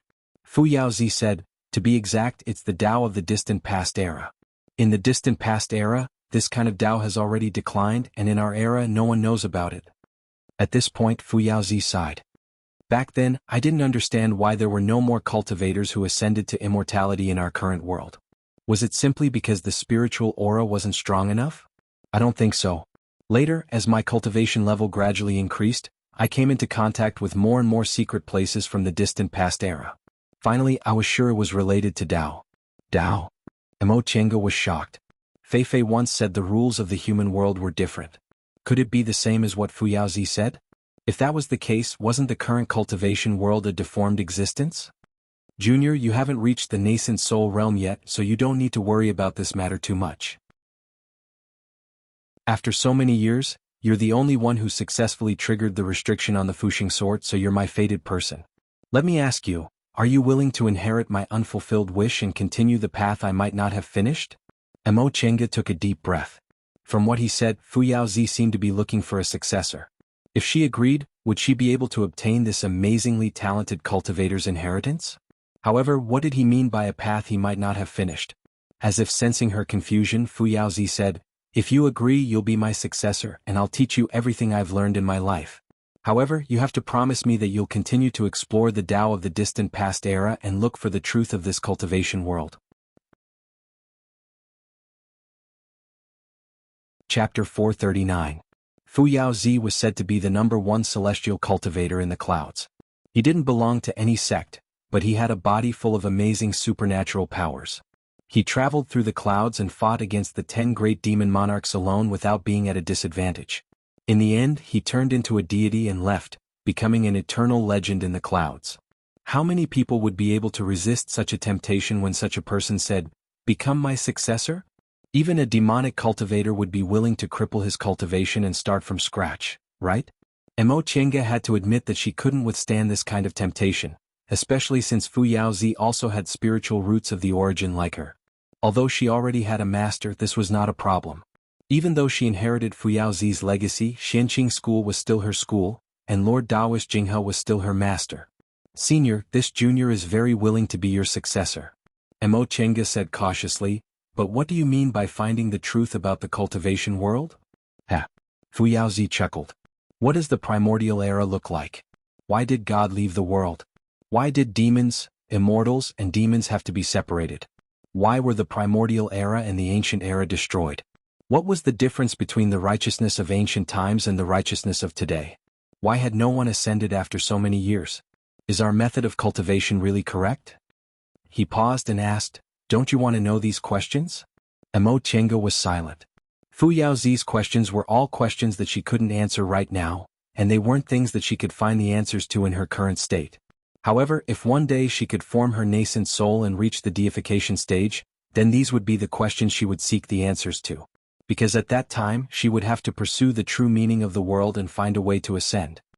Junior will explore these things sooner or later, but not now, Mo Chenga said. Fu Yaozi chuckled. It looks like this old man did not misjudge you. After a pause, he said, since you have this ambition, then are you willing to be my successor? Since the question was already asked, how could Mo Chenga still refuse? She said, Junior is willing. Hearing her promise, Fu Yaozi smiled warmly and said, since that's the case, from now on you're my Fu Yaozi's successor. Mo Chenga cleverly changed the way she addressed him. Disciple greets master. Right now, the two of them were in the sea of consciousness, just a wisp of divine sense. The so-called greeting was just a way of expressing their stance. Fu Yaozi naturally understood and said, no need to be so polite. He paused for a moment and said, since you and I are master and disciple, then shouldn't you tell me about your matters? Mo Chenga was stunned. She suddenly realized she hadn't even told Fu Yaozi her name, so she immediately said with shame, disciple has been rude. Master, please don't blame me. Fu Yaozi still chuckled and did not find it strange. Mo Chenga couldn't help but have a strange feeling that this master of hers was a gentle person. Her two masters really had very different personalities. One was so arrogant that his tail was up to the sky, while the other was calm and indifferent.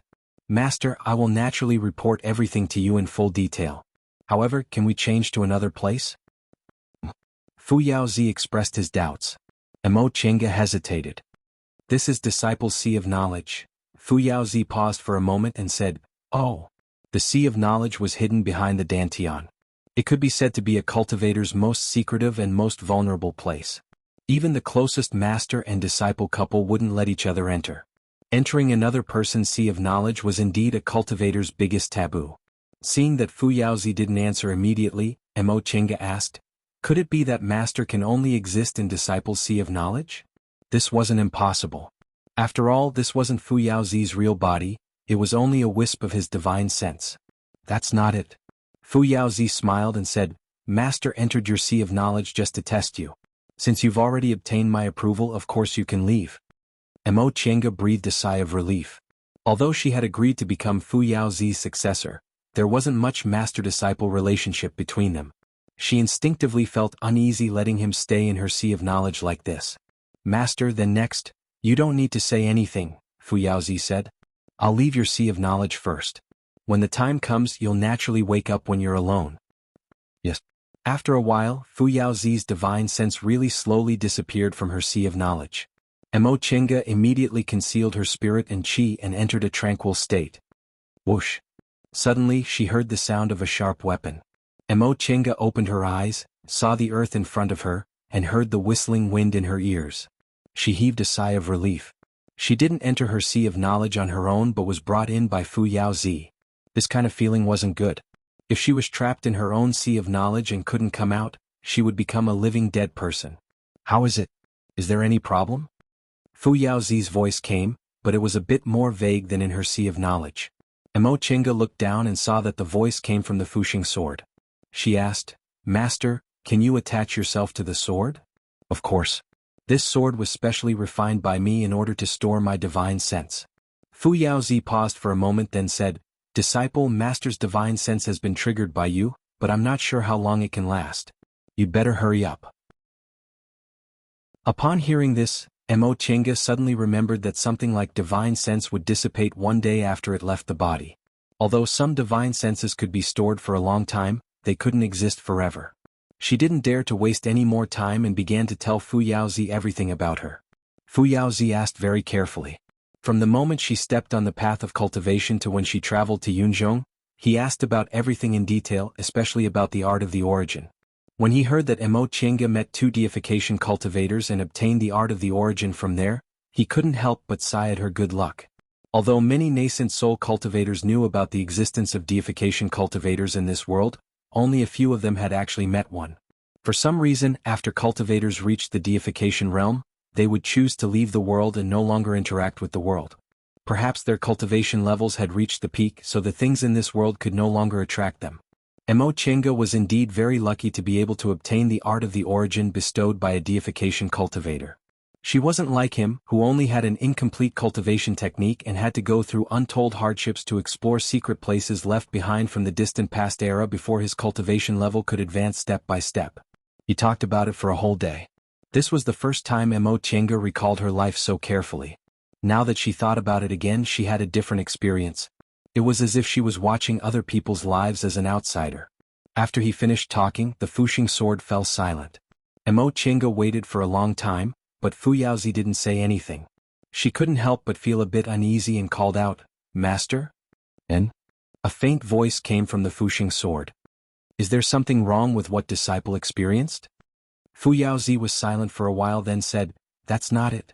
It's just that the art of the origin you practiced was taught by a deification cultivator, so I don't know what else I can teach you." The art of the origin Zhong Muling taught her was a complete set. Coupled with Zhong Muling's own modifications, it was naturally extraordinary. As for Fu Yaozi, although there were rumors in Yunzhong that he had also reached the deification realm, this divine sense was left behind when he was in the nascent soul realm. His cultivation technique naturally couldn't compare to the one Zhong Muling taught her.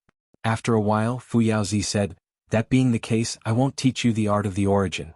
However, I can teach you some cultivation experiences and divine abilities in fights of magical powers." Mo Chenga was overjoyed. She had Zhong Muling's Taiyuan record and Mo Yaoqing's art of Sunu, so she didn't have any desire for cultivation techniques. As for Fu Yaozi, rumor had it that his divine abilities ran amok in Yunzhong and he could fight 10 devil monarchs alone when he was in the middle stage of the nascent soul realm.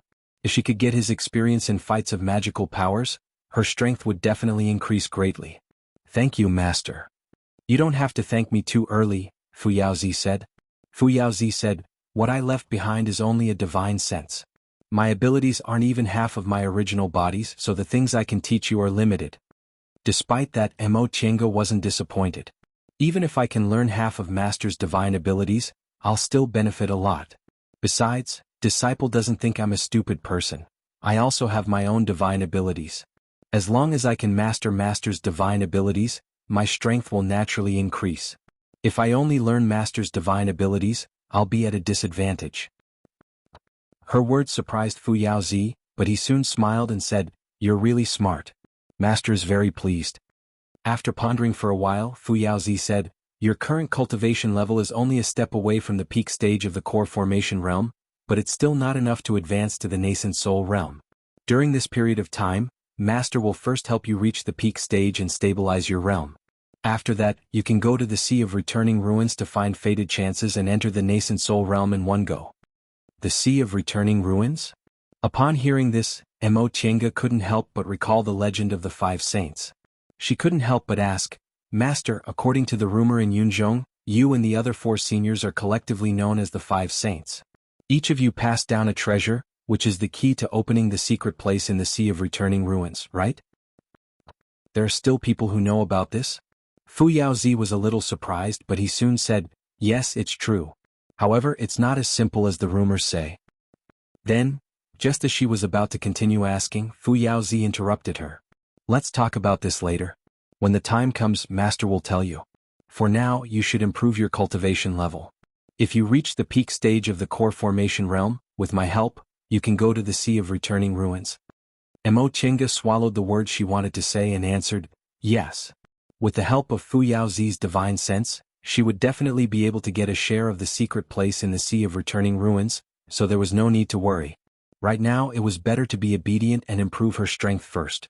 In the following days, Fu Yaozi taught Mo Qianga his fighting divine abilities one by one. Mo Qianga returned to the virtual sky world and practiced according to his instructions. After learning about the existence of the virtual sky world, Fu Yaozi was very surprised.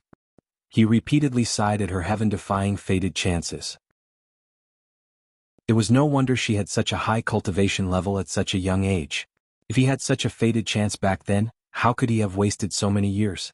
In an environment full of spiritual aura like the virtual sky world, many of Fu Yaozi's experiences became a bit easier to cultivate. Time flowed like water. Under Fu Yaozi's guidance, Mo Qianga cultivated and learned divine abilities at the same time. Several years passed. During this period of time, Mo Qianga had never been so focused. In her cultivation career, she had never had someone to guide her. Even her master, Lord Daoist Jinghe, could only guide her slowly due to the limitations of his cultivation technique and couldn't personally teach her. Occasionally when she was free she would think about the reaction of the blood oath and would feel anxious. Fortunately, the connection between them hadn't been broken, and she no longer had such a strong reaction. Presumably, Qin Shi's injuries had gradually healed, right? But she didn't know where he was now or when she could go look for him.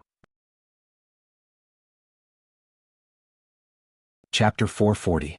She waved the heaven and earth fan, and countless immortal flowers and spiritual plants appeared out of thin air and circled in the air. Mo Qianga shouted softly, "Go!" The fragrant flowers and plants instantly emitted a fierce momentum, and the spiritual aura exploded, raising a lush slope to the ground. Not bad. Its power isn't great, but its control of spiritual aura is very exquisite. The voice in the Fuxing sword praised, "Your natal magic weapon is really marvelous. Your ancestor must have been a brilliant person to be able to think of such a magic weapon." Unfortunately, Mo Qianga had told Fu Yaozi about Mo Yaoqing, and he sighed with emotion after hearing her experience. Fu Yaozi was a strong-willed person, so he admired cultivators like Mo Yaoqing who never gave up despite experiencing difficulties. He also heard that she, as a female cultivator, didn't want to be burdened by her appearance and was very intelligent, so he admired her even more. Mo Qianga also sighed when she thought of Mo Yaoqing. Without her beauty, Mo Yaoqing would have become one of the famous great cultivators in Yunzhong. Unfortunately, her beauty not only didn't bring her any benefits, but it also harmed her life. Okay, you've grasped 50 to 60% of the wonders of this heaven and earth fan, so you've passed for the time being. 50 to 60%? Mo Qianga was surprised. Only 50 to 60%? Of course. Fu Yaozi's voice was still calm. This fan is your natal magic weapon, but it's hard for you to understand it with your current realm. It's already not bad for you to display 50 to 60% of its power. You'll only be able to display its full power when you reach the nascent soul realm. At this point, Fu Yaozi sighed again. Otherwise, with my ability, how could I easily admire others? Mo Qianga couldn't help but mutter in her heart. If he and Mo Yaoqing were born in the same era, he would have fallen in love with her, right? Unfortunately, the two of them were tens of thousands of years apart, so they couldn't meet. Speaking of which, although she didn't have as deep feelings for this master as Lord Daoist Jinghe, she still admired him after getting along with him for several years. He was kind, upright. If Mo Yaoqing had met such a person back then, she probably wouldn't have such prejudice against men. "Master, what should I do next?" "Cultivate." Fu Yaozi said, "These past few years, Master has already taught you a lot of magical techniques. Now, even if you were to face a nascent soul cultivator, you shouldn't be completely defenseless. What you lack the most right now is cultivation. If you can improve your cultivation, your strength will naturally increase." Mo Qianga nodded. There was no need to think about advancing to the nascent soul stage in a short period of time. Advancing to the nascent soul stage was not a simple matter. Even if everything was ready, it was normal to only have results after 10 or 20 years of seclusion. As for Fu Yaozi, he was only a wisp of divine consciousness. Although he could reside on the Fuxing sword, he could not wait until that moment. Mo Qianga quickly returned to the virtual sky world to enter closed-door meditation. Under Fu Yaozi's guidance and with the help of various spiritual herbs, she was originally only a step away from completing the core formation realm. As long as there were no accidents, she would be able to advance within 2 to 3 years. While Mo Qianga was hiding in the desolate land of the western continent, preparing to advance to the peak stage of the core formation realm, the whole of Yunzhong was turned upside down because of the whereabouts of Qin Wei. In Eastern Tang's Jiyin sect, 7 or 8 people gathered in the Immortals' cave of the head Grand Supreme Elder, Master Taoist Yuan Mu. These people were either sitting or standing. Half of them were top nascent soul cultivators in Yunzhong, while the other half were only in the core formation realm. The person sitting in the first position was naturally Master Taoist Yuan Mu, the head Grand Supreme Elder of Jiyin sect. He was the cultivator with the highest cultivation level in Jiyin sect and one of the strongest among the late nascent soul cultivators in Yunzhong. A sect that could become a big shot among the cultivation sects in Yunzhong was bound to have many talented and powerful cultivators. The reason why Jiyin sect had occupied the title of the #1 cultivation group for so many years and never declined was because it never lacked late nascent soul cultivators, and its strength had always been at the top of Yunzhong's cultivators. This Master Taoist Yuan Mu was less than 1,000 years old, but he had long entered the late stage of the nascent soul realm. For so many years, he had always been one of the most powerful cultivators in Yunzhong. Sitting next to Master Taoist Yuan Mu was a middle-stage nascent soul cultivator who was about the same age as him. He was the ancestor of Sky Snow City's Ling clan Ling Xiu. Although Ling Xiu was only in the middle stage of the nascent soul realm and his strength couldn't be considered second in Jiyin sect, he had a very good relationship with Master Taoist Yuan Mu and was good at making friends with people of the same generation, so his status in Jiyin sect was also extraordinary. As for the core formation cultivator standing behind Ling Xiu, he was Ling clan's descendant, Ling Yunhe. In front of the head Grand Supreme Elder and the ancestor, even though Ling Yunhe was the sect head of Jiyin sect, he could only stand. Aside from these 3 Jiyin sect hosts, the other people in the guest seats were monks and scholars, all dressed differently. Sitting on the left was an old monk with a white beard, white eyebrows, and a kind face. If Mo Chinga was here, she would definitely recognize this old monk whose eyes were always closed. He was revered Wu Ming. Behind him stood Wu Ming, who tried to rob her but lost the inescapable net. Sitting on the right was a fair-skinned, beardless young scholar in his 20s. This scholar was young, but he was already in the late stage of the nascent soul realm. His cultivation level was unfathomable. The core formation cultivator behind him looked like a middle-aged scholar. He was actually Han Shizhi, who once set up an ambush in Sky Snow City to snatch the Fuxing sword.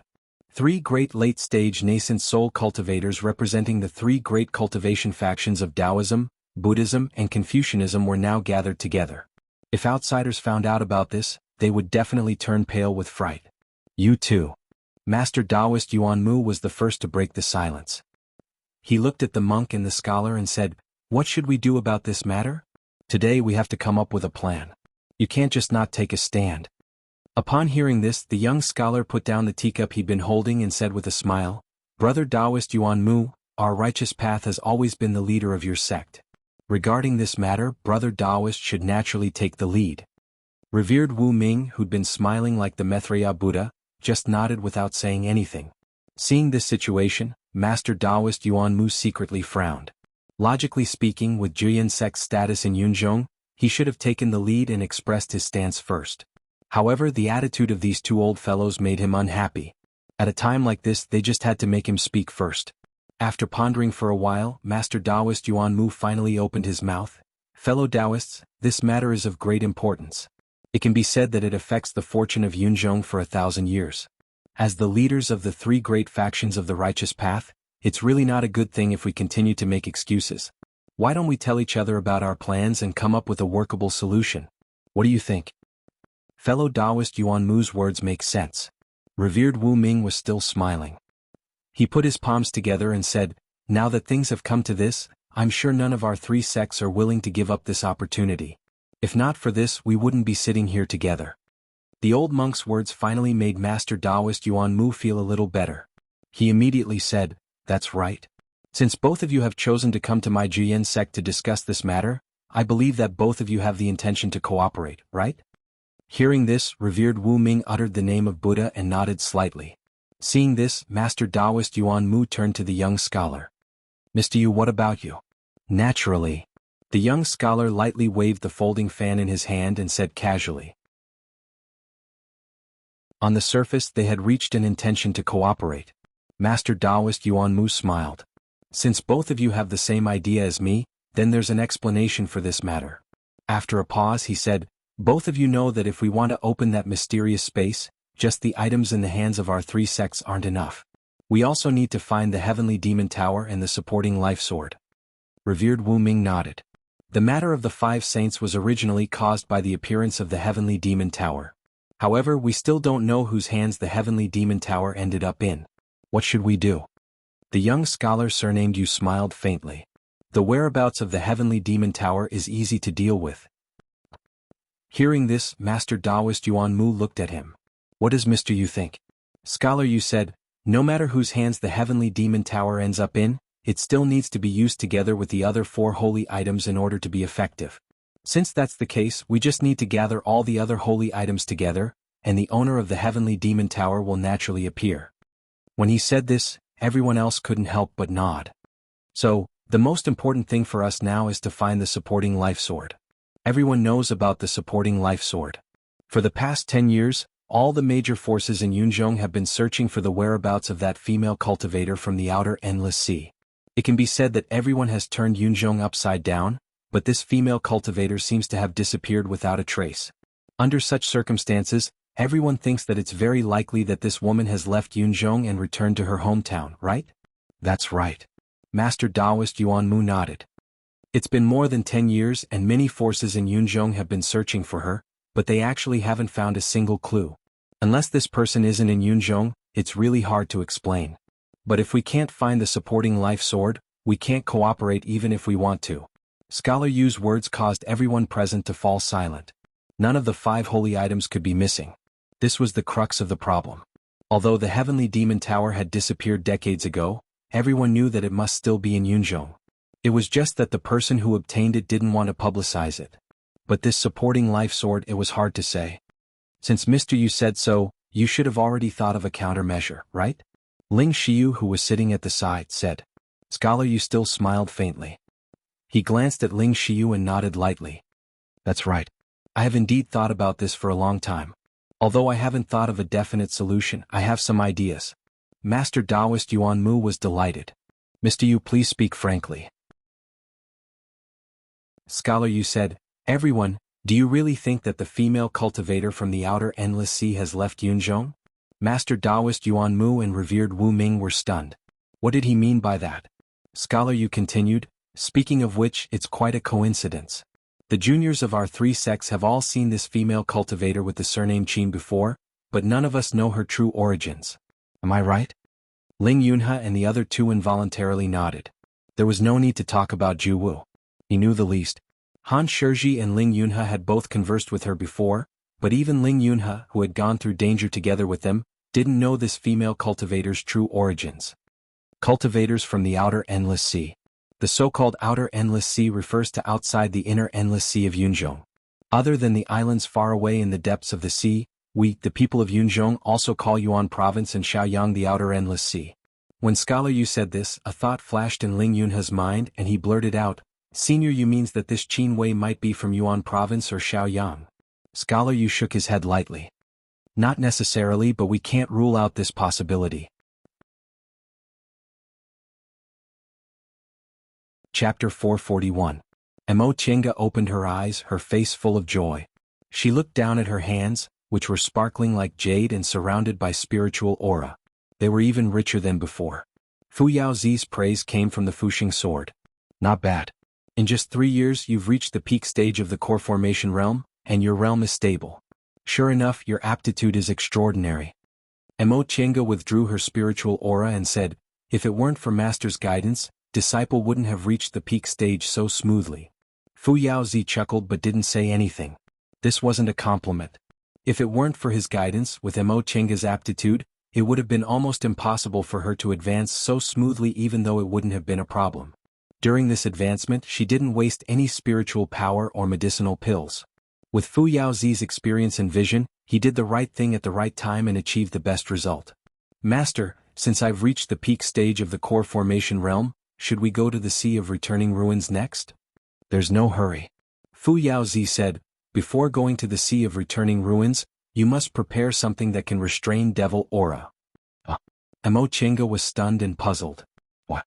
Fu Yaozi said, for some reason there's a very powerful devil aura in that wonderful place. If you don't have something that can restrain devil aura, you'll inevitably be in a mess. I see. Mo Chenga thought for a moment, then took out the lotus scarlet umbrella from her Chenkuan bag. Master, what do you think of this? The divine sense from the Fuxing sword flew out and circled around the lotus scarlet umbrella. Fu Yaozi said, "This thing has a miraculous effect in isolating devil aura. However, in my opinion, the best magic weapon you have to restrain devil aura is your natal magic weapon." Natal magic weapon Heaven and Earth Fan? Mo Chenga was puzzled. Master, Disciple's Heaven and Earth Fan isn't special. That's because you're not knowledgeable enough, Fu Yaozi said gently. I can see that the bones of your fan are obviously made of the bones of divine beasts. Divine beasts are born with the ability to restrain devil aura, so it's best to use it to deal with devil cultivators. Mo Chenga was dumbfounded. She suddenly recalled the encounter she had in Descending Star City several decades ago. At that time, Mei Feng, the city lord of Descending Star City, was chasing after her, but she didn't know why she was seriously injured. At that time she was indeed using the Heaven and Earth Fan to defend herself. In that case it was actually the dragon bone on the Heaven and Earth Fan that played a role? Then she remembered where the dragon bones came from. This thing was something she obtained from the divine dragon sacrificial temple when she was still in the foundation building realm. In that sacrificial temple, there was also a strange stone tablet that allowed Ren Yufeng to cultivate his dead aura. Could it be that the dragon bone was actually used to restrain that stone tablet? Then she associated City Lord Mei's devil aura with the so-called cultivation technique on the stone tablet. According to her conjecture, City Lord Mei should have obtained a stone tablet from the Black Tortoise sacrificial temple that also contained devil aura. She had a faint conjecture in her heart. However, she couldn't confirm this conjecture at the moment. But she might be able to verify it if there was an opportunity in the future. I do have a few tricks up my sleeves when it comes to dealing with demonic cultivators. With these two magic treasures of yours, it should be enough. However, you still need to prepare some things. Yes, Master. Mo Chenga wasn't surprised by Fu Yaozi's words. He fought alone against 10 devil monarchs without falling into a disadvantageous position and even forced them to retreat. This master of hers obviously had some kind of unique secret technique to deal with devil cultivators. In addition, the Fuxing sword he possessed was obviously corroded by the devil aura, but he didn't care about it at all. Obviously, the devil aura didn't affect him at all. Following Fu Yaozi's instructions, Mo Chenga left the Western continent several days later. Fu Yaozi's unique secret technique sounded simple. It was nothing more than a set of spells and some things to restrain devils. However, it was precisely because it was simple that Mo Chenga felt it was more powerful than any other method. After all, in a fight of magical powers above the core formation realm, the situation could change in an instant. If it was too complicated, she might as well not use it. However, in this case she had to prepare even more things. Cloud Wing City was one of the cultivation cities in eastern Tang country. In terms of scale, it wasn't the largest, and in terms of population, it also wasn't the one with the highest population. However, it was undoubtedly the most prosperous one. The reason for this was none other than the fact that it was a city adjacent to the capital of eastern Tang country. It wasn't under the jurisdiction of any cultivation group, and it also had a strong transportation advantage like the capital. Thus, it became the cultivation city with the most transactions. After leaving the western continent, Mo Chenga, still in the appearance of a young scholar, arrived at Cloud Wing City. Although no one knew Yi Xiaotian was Qin Wei these past few years, with her cautious personality, she still chose Cloud Wing City, a city that didn't belong to any force, to buy what she needed. She had come to this Cloud Wing City several years ago when she was traveling around various countries, so she didn't need a guide nor did she need to ask a broker. She was already familiar with the way and found the biggest shop in the city. Although this city wasn't under the jurisdiction of any cultivation group, Jingshu School, one of the 5 great cultivation groups in eastern Tang country, happened to be near the capital.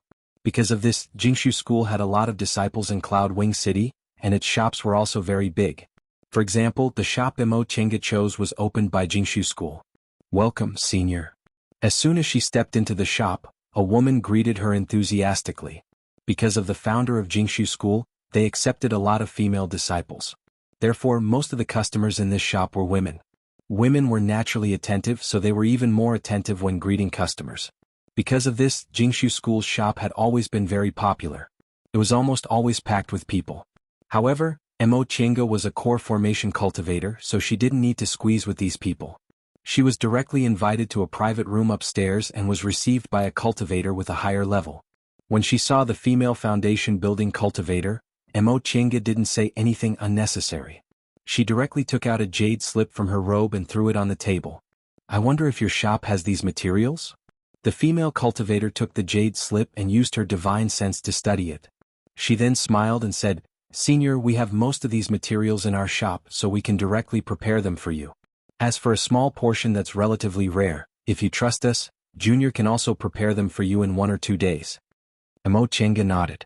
Among these materials, some were relatively rare. If it was an ordinary shop, they most likely wouldn't have them. The fact that Jingshu School needed 1 or 2 days to prepare them was already considered very good. She didn't feel like asking shop by shop. Since the other party said they could directly prepare them for her, it saved her a lot of effort. That being the case, you can prepare them for me. Once she finished speaking, she took out a Qingquan bag from her robe and threw it on the table. Does your shop accept these things? The things inside the bag were all kinds of materials she'd accumulated over the years. Some were collected by killing other cultivators, some were exchanged with others, and some were accidentally obtained by herself. Ever since she came to Yunzhong, the spirit stones she had on her had been used up. Coupled with the needs for her cultivation, she'd almost used up all her spirit stones. She might as well take these things out and exchange them for a large amount of spirit stones.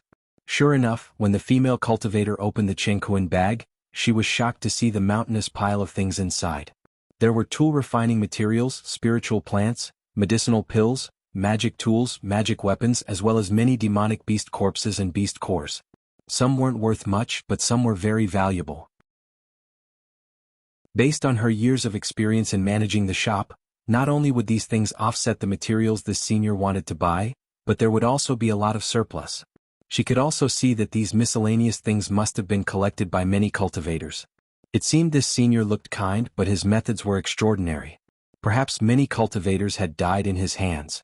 Thinking up to this point, the female cultivator didn't dare to be careless.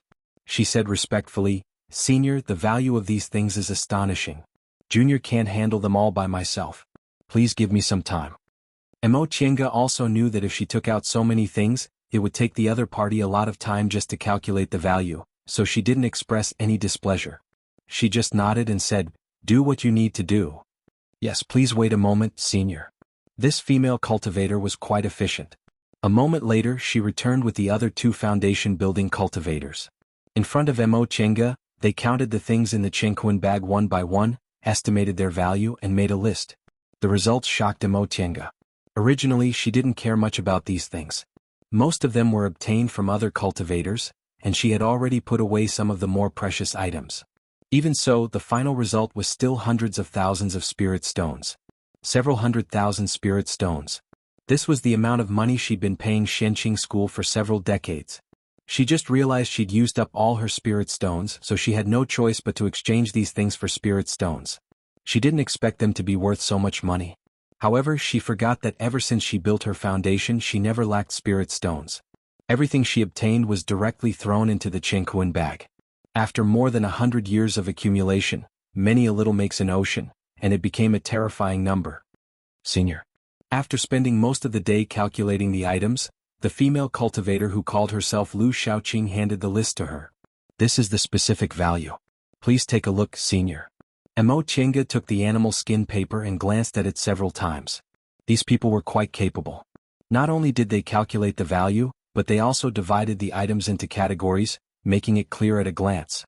Among the items there were valuable demonic beast corpses, beast cores, magic weapons, and so on.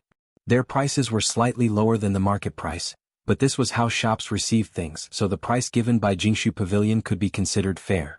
She handed the animal skin paper back and said, That's it. Seeing that she didn't have any objections, these foundation building cultivators heaved sighs of relief. They glanced at each other, but Lu Shaoqing said, Senior, to be honest, the value of these things is too high. With Junior's authority, we can't transfer so many spirit stones in a short time. It just so happens that Senior wants to buy a lot of materials, so Juniors want to offset the cost and make up for the difference. However, because Senior needs time to purchase the things you need, we can't complete the transaction. The reason why Emo Chenga sold these things was to buy the materials on the jade slip. Besides, with her current cultivation level, she wasn't afraid they'd renege on their debt, so she said, You just need to do it.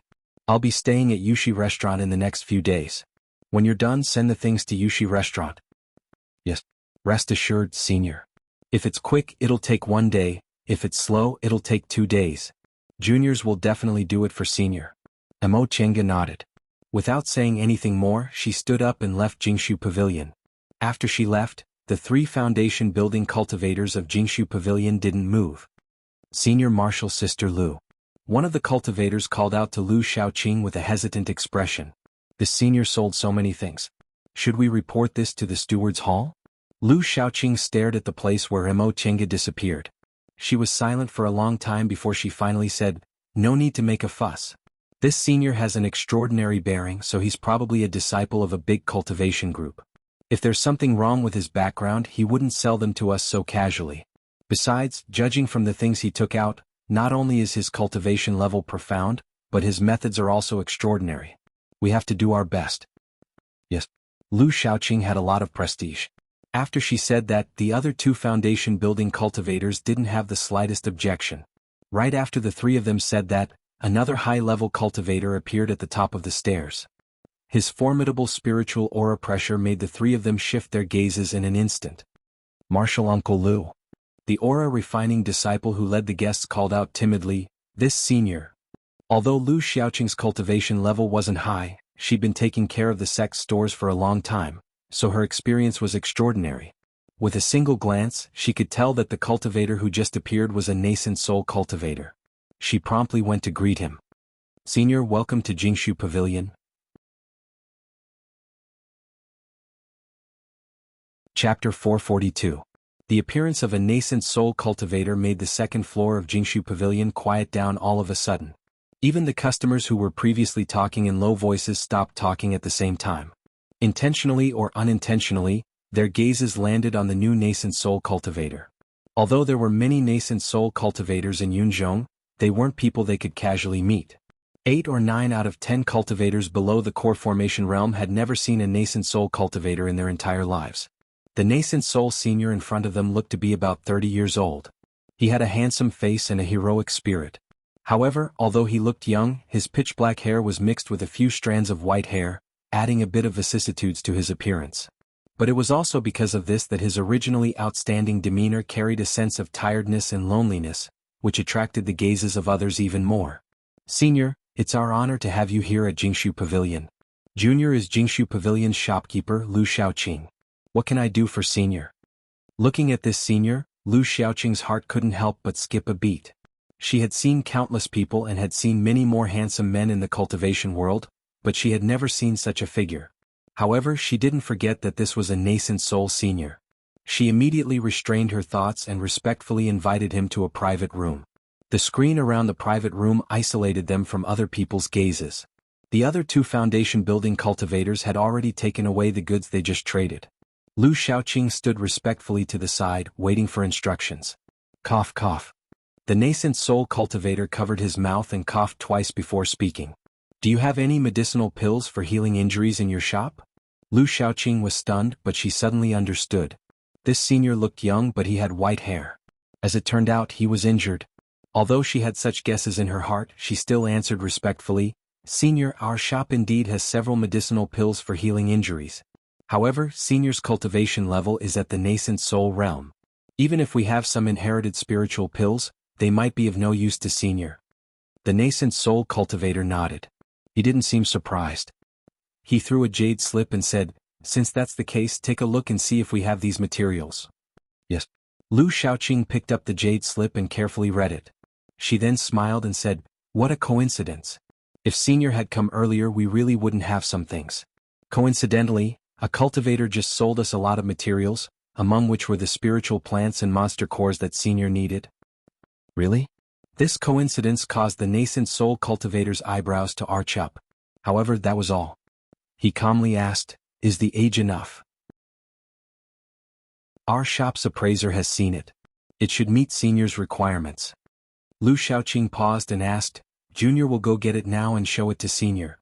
The nascent soul cultivator nodded. He silently sipped his tea and coughed from time to time, not sparing her a single glance. Lu Xiaoqing did not dare to be negligent. She immediately returned to the counter and gave a few instructions to the building foundation stage cultivator who was sorting the items. Soon she came back with a few spiritual herbs and demon cores. "Senior, please take a look." Opening the jade box, there were 5th rank and 6th rank monster cores. Apart from the relatively rare species, they weren't considered rare. There were also a few stalks of spirit grass that made his eyes light up. In the past few days he had traveled to almost all the big cities in the northern part of eastern Tang, but he still hadn't found these spiritual herbs. Some people hadn't even heard of them, while some people knew about them, but they said these spiritual herbs were rarely produced in the clouds. He had almost given up hope and looked for another spiritual herb. However, he had never expected that he would find it in Cloud Wing City. Lu Shaoqing observed his expression. At this moment, she was certain that if there were no accidents, this transaction could be considered a success. She couldn't help but smile. Today's luck was really good. Although she spent hundreds of thousands of spirit stones, the items she bought were extremely valuable, and she also made 2 big deals. The things that Senior Yi and this senior wanted were all worth tens of thousands of spirit stones. Yes, I'll take all of these. While she was meditating, the nascent soul cultivator put down the spiritual herbs in his hand and spoke. Lu Shaoqing smiled and bowed, saying, "Then Junior will put them away for Senior?" The nascent soul cultivator nodded and said, "How much are they worth?" Lu Shaoqing quickly put away the spiritual herbs and demon cores in front of her, pasted talismans to prevent the loss of spiritual aura, counted them and reported the total price. These things, after rounding them up, come to a total of 52,000 spirit stones. If Senior doesn't mind, please wait a moment. Junior will calculate the detailed list. The nascent soul cultivator said, "There's no hurry. Since you're the shopkeeper here, you should be well informed. Can I ask you a few questions?" Since a nascent soul cultivator asked, how could Lu Shaoqing refuse? She immediately said, "If Senior has something to ask, Junior will tell you everything I know." The cultivator coughed twice, then asked, "Have you heard of the name Yi Xiaodan?" Lu Shaoqing thought for a moment. "Senior," the nascent soul cultivator continued, "she's a female core formation cultivator. She should be in the late stage already." He paused for a moment, then added, "Maybe she's already formed her nascent soul. She's young, in her 20s, very beautiful." Speaking up to this point, the cultivator stopped talking with a slightly hesitant expression on his face.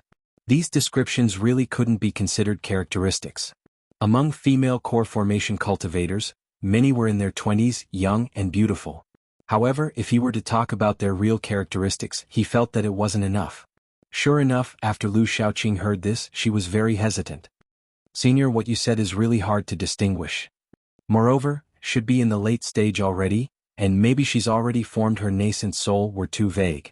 Could it be that this senior also didn't know the cultivation level of the person he was looking for?" However, the name Yi Xiaotian did sound a little familiar. She thought carefully for a moment, and a thought flashed through her mind. She then furrowed her brows in suspicion. After pondering for a moment, she finally said, "Senior, Junior has never seen the female core formation cultivator you're talking about. However, Junior has heard of the name Yi Xiaotian." The nascent soul cultivator raised his brows and looked at her. "Go ahead." More than 10 years ago, Junior heard that there was a core formation martial uncle in the sect who was on good terms with a core formation senior named Yi Xiaotian.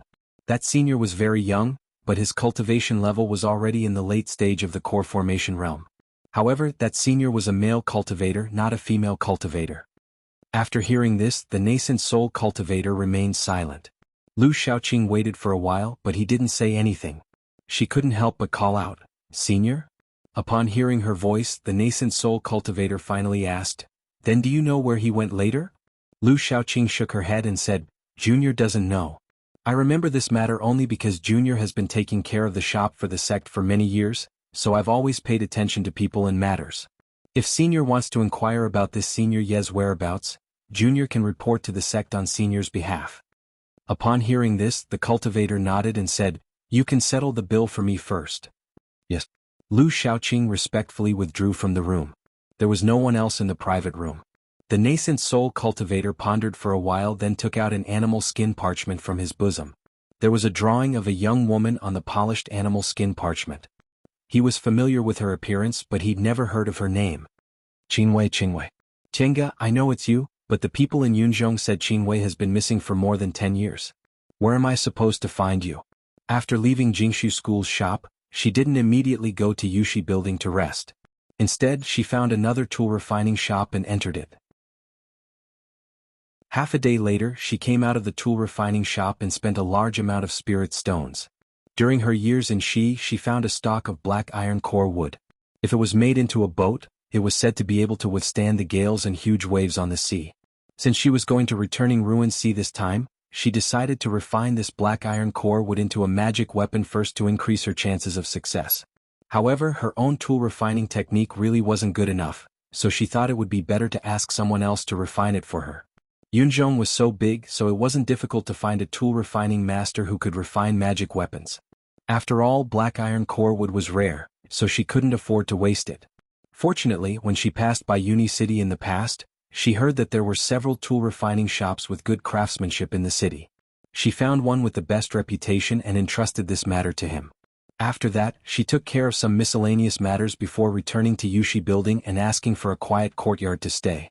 She meditated and adjusted her breath while waiting for news. She hadn't been to Eastern Tang country for nearly 10 years. When she was talking to the shopkeeper of Yushi Building just now, she heard an interesting piece of news. The three major righteous sects had jointly announced to the world that the real Fuxing sword had appeared, and they invited the owner of the Heavenly Devil Pagoda to gather in returning ruin sea to discuss this important matter. As soon as she heard this news, Mo Chenga couldn't help but laugh. If it was before, she might have really suspected that the Fuxing sword in her hand was fake. However, she had triggered the restriction in the Fuxing sword and was personally taught by Fu Yaozi, so it was needless to say whether the Fuxing sword was real or fake. Presumably, the three major righteous sects deliberately released this news to attract Qin Wei to show up. This plan wasn't brilliant, but it was profitable. If Qin Wei was really still in Yunzhong, she would most likely not be able to resist verifying it. After Fu Yaozi heard this, he said contemptuously, "A bunch of idiots. Even if the Fuxing sword fell into their hands, so what? Can they still find someone who can make the Fuxing sword recognize a master?" This was the first time Mo Chenga heard Fu Yaozi talk about others in such a tone. This master of hers had a good temper and had always been a modest gentleman. However, when it came to his Fuxing sword, he couldn't help it. Mo Chenga already knew that the 5 sacred objects needed to recognize a master before they could be used. The 3 major cultivation groups were in a hurry to find the Fuxing sword. Perhaps they already found a master for the 3 sacred objects in their hands? However, this matter couldn't be blamed on the cultivators of the 3 major cultivation groups. They didn't know that the Fuxing sword had already recognized a master. Most likely they just wanted to get the Fuxing sword and quickly find a suitable master. The people of Jingshu Pavilion acted very quickly. The next day they delivered the items and spirit stones. After Mo Chenga checked them, the money and goods were settled. Several days later, after wasting more than half of the black iron core wood in the tool refining shop, they finally made a magic weapon. This magic weapon was named the 10,000-mile solitary boat by the tool refining master. Although this name was very vulgar, Mo Chenga was too lazy to object. It didn't matter what it was called. What was important was that this magic weapon could really withstand the strong gales and huge waves in the sea. After getting the 10,000-mile solitary boat and paying the accommodation fee, Mo Chenga didn't stay any longer and set off for returning ruin sea. Several days later, at the end of the month, Lu Shaoqing delivered a batch of rare treasures to Jingshu School according to the rules. Coincidentally, she met the nascent soul senior who went to Jingshu School to inquire about Yi Xiaotian, and was left behind by the school's nascent soul grandmaster. When this nascent soul senior saw a bottle of medicinal pills, his gaze was immediately attracted. Jingshu School's head grand supreme elder, progenitor Miao Ying, noticed his expression and asked with a smile, "Fellow Taoist Qin, is there something you're interested in here?" The nascent soul cultivator surnamed Qin was still staring at the bottle of medicinal pills. He asked, "Fellow Taoist Miao Ying, you don't mind if I take a look, right?" "Of course. It's not like it's anything good. If fellow Taoist Qin takes a fancy to it, you can just take it," progenitor Miao Ying said with a smile. Although these things were precious, they were nothing to a nascent soul cultivator. If she could use this chance to befriend a powerful middle-stage nascent soul cultivator, it would definitely be worth it. After getting permission, the cultivator surnamed Qin raised his hand and the jade bottle automatically flew into his hand. He carefully examined the jade bottle. It seemed like this was the real treasure. Finally, he opened the bottle and sniffed the medicinal pills inside. "Immortal wind dew," he muttered to himself. In the next moment, he raised his head and looked at Lu Shaoqing with a sharp gaze. "Junior, where did you get this medicinal pill?" Lu Shaoqing was startled by his gaze and hastily answered, "A cultivator sold it to Jingshu School." "Oh, that cultivator seems to have quite the affinity with Senior." Most of the spiritual herbs and monster cores that Senior wanted were sold to the store by that cultivator. When he heard this, his expression changed and he asked again, "What's his name? What's his cultivation level? What does he look like? When did he sell it to the store? Where did he go?" After hearing this series of questions, Lu Shaoqing didn't dare to neglect and answered one by one. Junior only knows that his surname is Yi. He's a core formation realm male cultivator with the appearance of a young scholar. On the day that Senior came to the store, this Senior Yi came to sell a large amount of materials just right after Senior came. As for where he went, Junior doesn't know. A young scholar with the surname Yi was exactly the same as the Yi Xiaotian that others said. He took a deep breath, stood up and cupped his hands towards progenitor Miao Ying. "Fellow Taoist Miao Ying, I'm afraid the person I'm looking for has already appeared. Thank you for your hospitality these past few days. I'll take my leave first."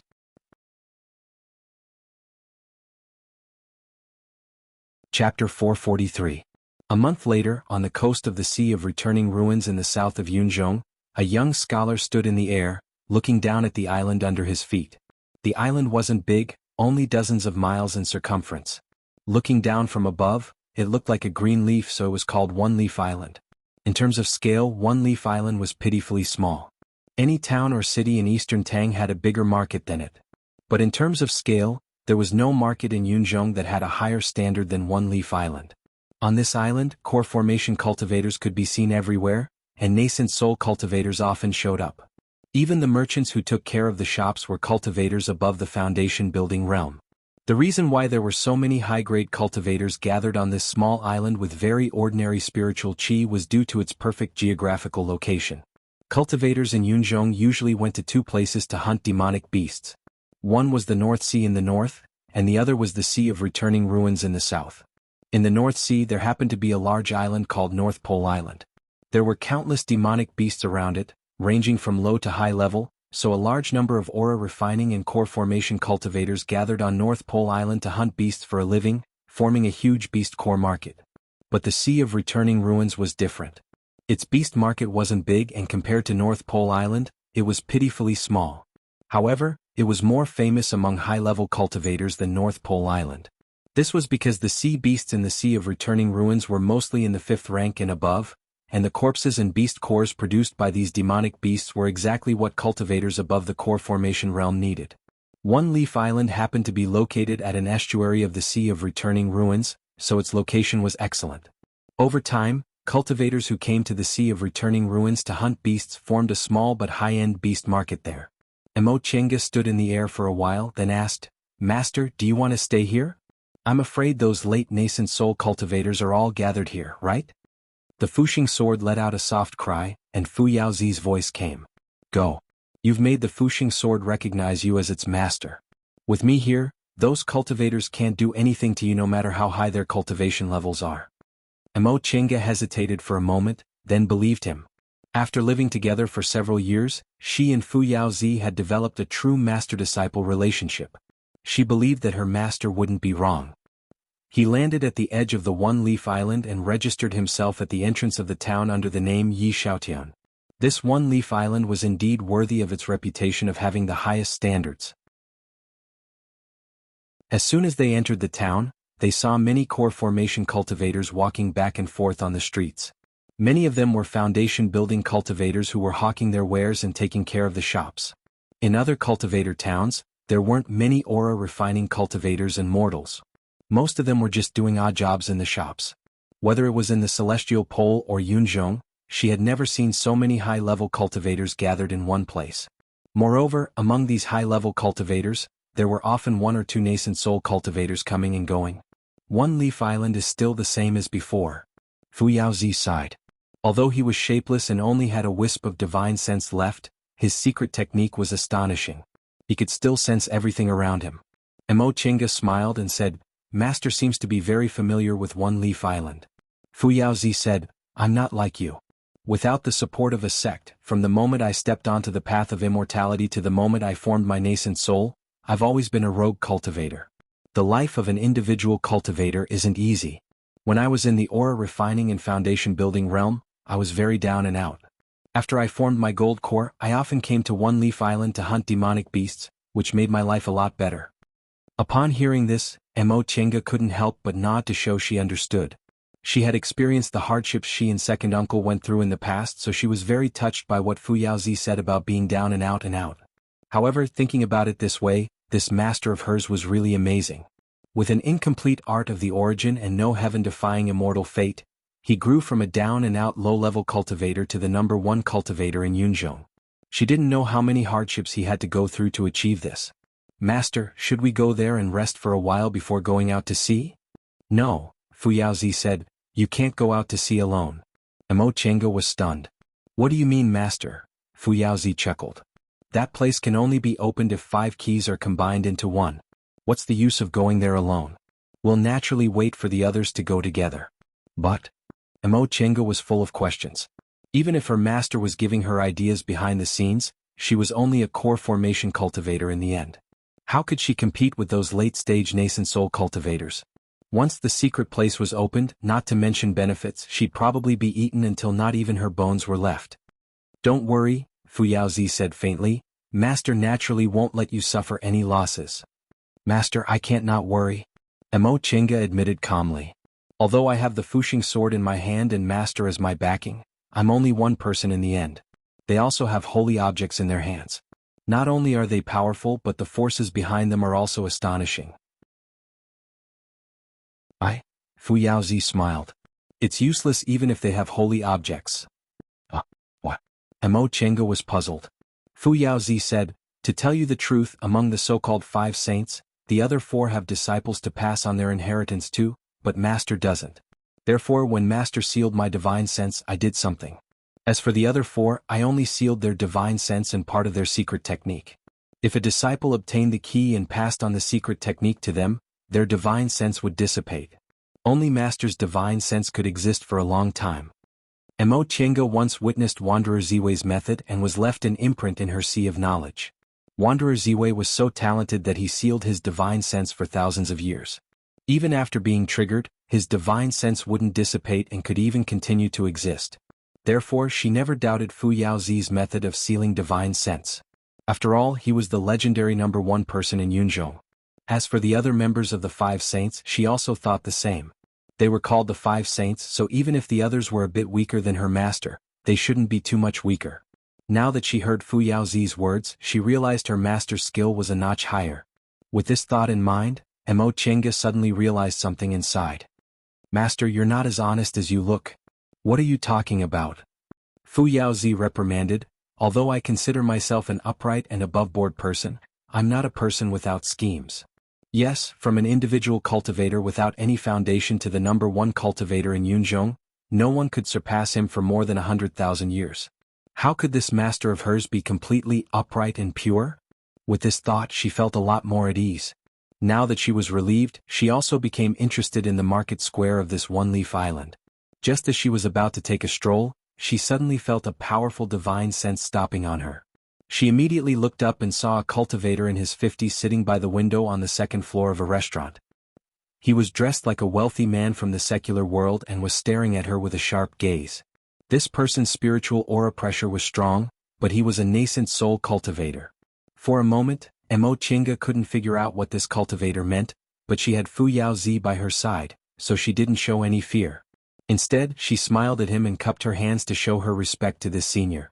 The cultivator was stunned for a moment as if he didn't expect she would act like this. Soon after, both his divine sense and his gaze moved away from her. Mo Chenga heaved a sigh of relief and continued to stroll around the market. It didn't matter whether this person noticed her illusion or something else. In any case, she'd already arrived at the Sea of Returning Ruins. It was only a matter of time before she came into contact with those top nascent soul cultivators in Yunzhong. "Brother Nan, you're..." On the 2nd floor of the restaurant, a young Taoist sitting across from the cultivator looked at him with a smile and a hint of confusion in his eyes. The male cultivator called Brother Nan stroked his grizzled beard and said, "It's nothing. I just happened to discover that this junior is a bit unusual." The young Taoist turned his head to look outside the window. People were coming and going, but that core formation cultivator was already gone. "What's unusual about him?" "This person has a powerful divine sense fluctuation. Moreover, I only glanced at him for a moment, but he immediately noticed me." "Is that so?"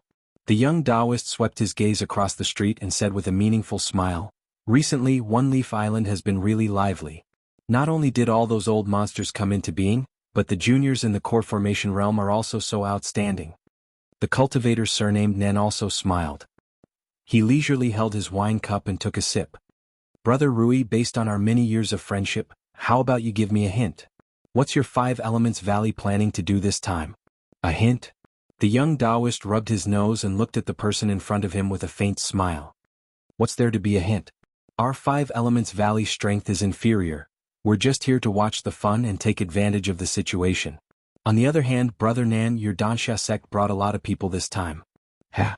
The cultivator surnamed Nan laughed self-deprecatingly. "Taoist Brother Rui, I might as well tell you the truth. Everyone knows the situation of our dawning pill sect. We really want to seize this opportunity. However, wanting is one thing, but I'm powerless." The cultivator surnamed Nan's words made the young Taoist feel sad. He sighed and said, "Isn't that right? Among the 5 great Tao cultivation groups, our 2 groups are the weakest, but at this time the 5 holy relics unexpectedly appeared, and our strength is inferior. I really don't know if we're lucky or not. Yuan Mu and the others invited us here. On the surface they said we're all fellow Taoists and we don't dare to hog it for ourselves, but in reality?" The cultivator surnamed Nan sneered. "They have the holy relics in their hands, and their strength far surpasses us, middle-stage nascent soul cultivators. We're just here to go through the motions." The young Taoist smiled while holding his cup. "Brother Nan, could it be that you still can't get over it? Who told you and I to be weaker than others and our luck to be worse? If we advance to the late stage of the nascent soul realm, even if we didn't obtain the holy relics, we could still compete with Yuan Mu and the others. Unfortunately, after so many years, you and I are still stuck at this bottleneck and can't advance. Naturally, we can only accept our fate." How could the cultivator surnamed Nan not understand this reasoning? In the end, he just sighed and said nothing. At this time, Mo Chinga was strolling in a tea house, listening to other people's gossip with great interest. The matter of the 5 saints was now a hot topic in Yunzhong. A large number of high-level cultivators gathered on One Leaf Island, and it happened to be the location of the incident, so it was naturally even more popular. During the past month, Mo Chinga had been traveling cautiously, but she didn't know this matter was actually this popular. As it turned out, in addition to the owner of the Heavenly Devil Tower, the 3 great sects also invited nascent soul cultivators from various big forces. Nominally, the things left behind by the 5 saints were the commonwealth of Yunzhong, so the 3 great sects didn't dare to hog it for themselves. Therefore, after the mysterious space was opened, all nascent soul cultivators could enter and explore it. But was that really the case? Mo Chinga didn't need to think to know the real reason.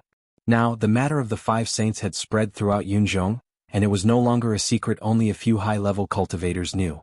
If the 3 great sects hoarded it for themselves, no matter how powerful they were, they wouldn't be able to withstand the joint attack of others. That being the case, they might as well share some of the benefits with others. In any case, they had the most important holy relics in their hands and were the strongest, so they would still get the biggest benefits in the end.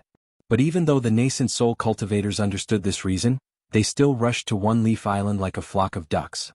After all, when it came to fated chances, luck played a very important role. Who knew if they'd obtained a great fated chance? Deification.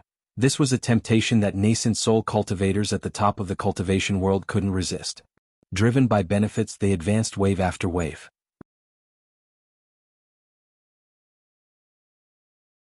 Chapter 444. In just a few days there were more and more nascent soul cultivators on One Leaf Island.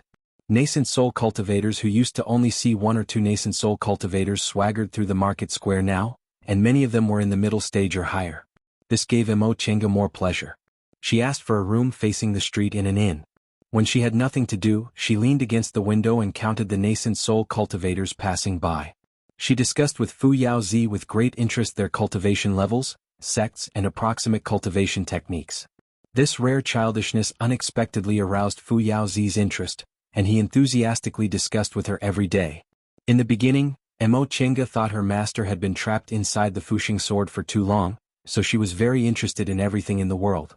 Later on, she slowly realized her master was deliberately cultivating her judgment. She was secretly moved when she realized this. Although she called Fu Yaozi master, deep in her heart, the closest master to her was Lord Taoist Jinghe. A few years couldn't compare to a few decades. However, Fu Yaozi's unreserved and careful teaching slowly made her feel reluctant. Every time she thought her master's divine sense might dissipate soon and leave her forever, she felt sad. Of course, this sadness was quickly suppressed. She knew from the beginning that that day would come, so she was mentally prepared. At the same time, she began to practice the technique to restrain devil cultivators. This law formula was obtained by Fu Yaozi from an ancient cultivator's cave dwelling. It was extremely suitable for those who practiced the primordial chaos cultivation method to cultivate.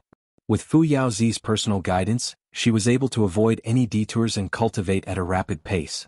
Soon she saw results. As for the things she bought in Cloud Wing City, she used them one by one, either to refine magic weapons, to concoct medicinal pills, or to make formations. During this process, Fu Yaozi was dismissive of her tool refining level, expressing his disdain. Unfortunately, Mo Chenga didn't feel embarrassed at all. She wasn't a genius who was good at everything like Mo Yaoqing, so it was normal for her to have high and low talents in miscellaneous studies. Although she wasn't good at tool refining, her attainments in pill concocting and formations weren't something ordinary people could achieve. What Mo Chenga found interesting was that as the number of high-level cultivators on One Leaf Island increased, the number of spies in the market square also increased. Most of these spies were paying attention to core formation cultivators who entered the island for the first time. Although they didn't offend them, they were always monitoring them. With Fu Yao by her side, Mo Chenga had a well-thought-out plan. She just pretended she didn't see these informants and continued living her leisurely life. While she was passing her days leisurely, the most important figures of One Leaf Island finally arrived. In the center of One Leaf Island there was a short peak. It was the place with the densest spirit chi on the island. Although this bit of spirit chi was not worth mentioning compared to the spirit chi of the major sects, it was still divided up by the major factions and built into branches. This short peak was located in the center of the market. Although there were guards on normal days, there were still people coming and going. Only these few days there were layers of restrictions and no one was allowed to enter. However, the cultivators of One Leaf Island and the disciples of the major sects did not dare to object because they knew that the top nascent soul cultivators in Yunzhong were gathered in the branch hall. Welcome Grandmasters, Martial Uncles, to One Leaf Island. Several cultivators slowly walked into the branch hall of Juyin sect amid the shouts of Juyin sect's disciples. No need to be so polite. Get up. Master Taoist Yuanmu, who was walking at the front, waved his hand casually. Thank you, Martial Uncles. The branch head, a core formation cultivator from Juyin sect, stood up. He was about to step forward and report to the nascent soul Martial Uncles so that he could leave a good impression on them and fight for a better future for himself. Senior Martial Brother, the Martial Uncles are tired, so you don't have to trouble yourselves. Just receive them the way you prepared them. If there are any problems, we'll naturally send someone to inform you. A young cultivator behind the nascent soul Grand Supreme Elders stopped him and said gently. This person was in the late stage of the core formation realm. He had a young face and a kind attitude, but there was an unquestionable decisiveness in his words. The branch head immediately recognized this person as Ling Yunhe, the sect leader of Juyin sect and the young master of Ling clan. He didn't ask any more questions and cupped his hands in response. Yes, sect leader. However, he looked a little disappointed. Ling Yunhe smiled and said, Senior Martial Brother, don't worry. If you do things well, the Martial Uncles will know what to do. Originally, the branch heads of each branch were only in the foundation building realm, but One Leaf Island's situation was special, so they used core formation cultivators. Being a branch head on One Leaf Island wasn't a difficult job because there weren't any high-level cultivators pressuring them and they could also fish for some benefits nearby.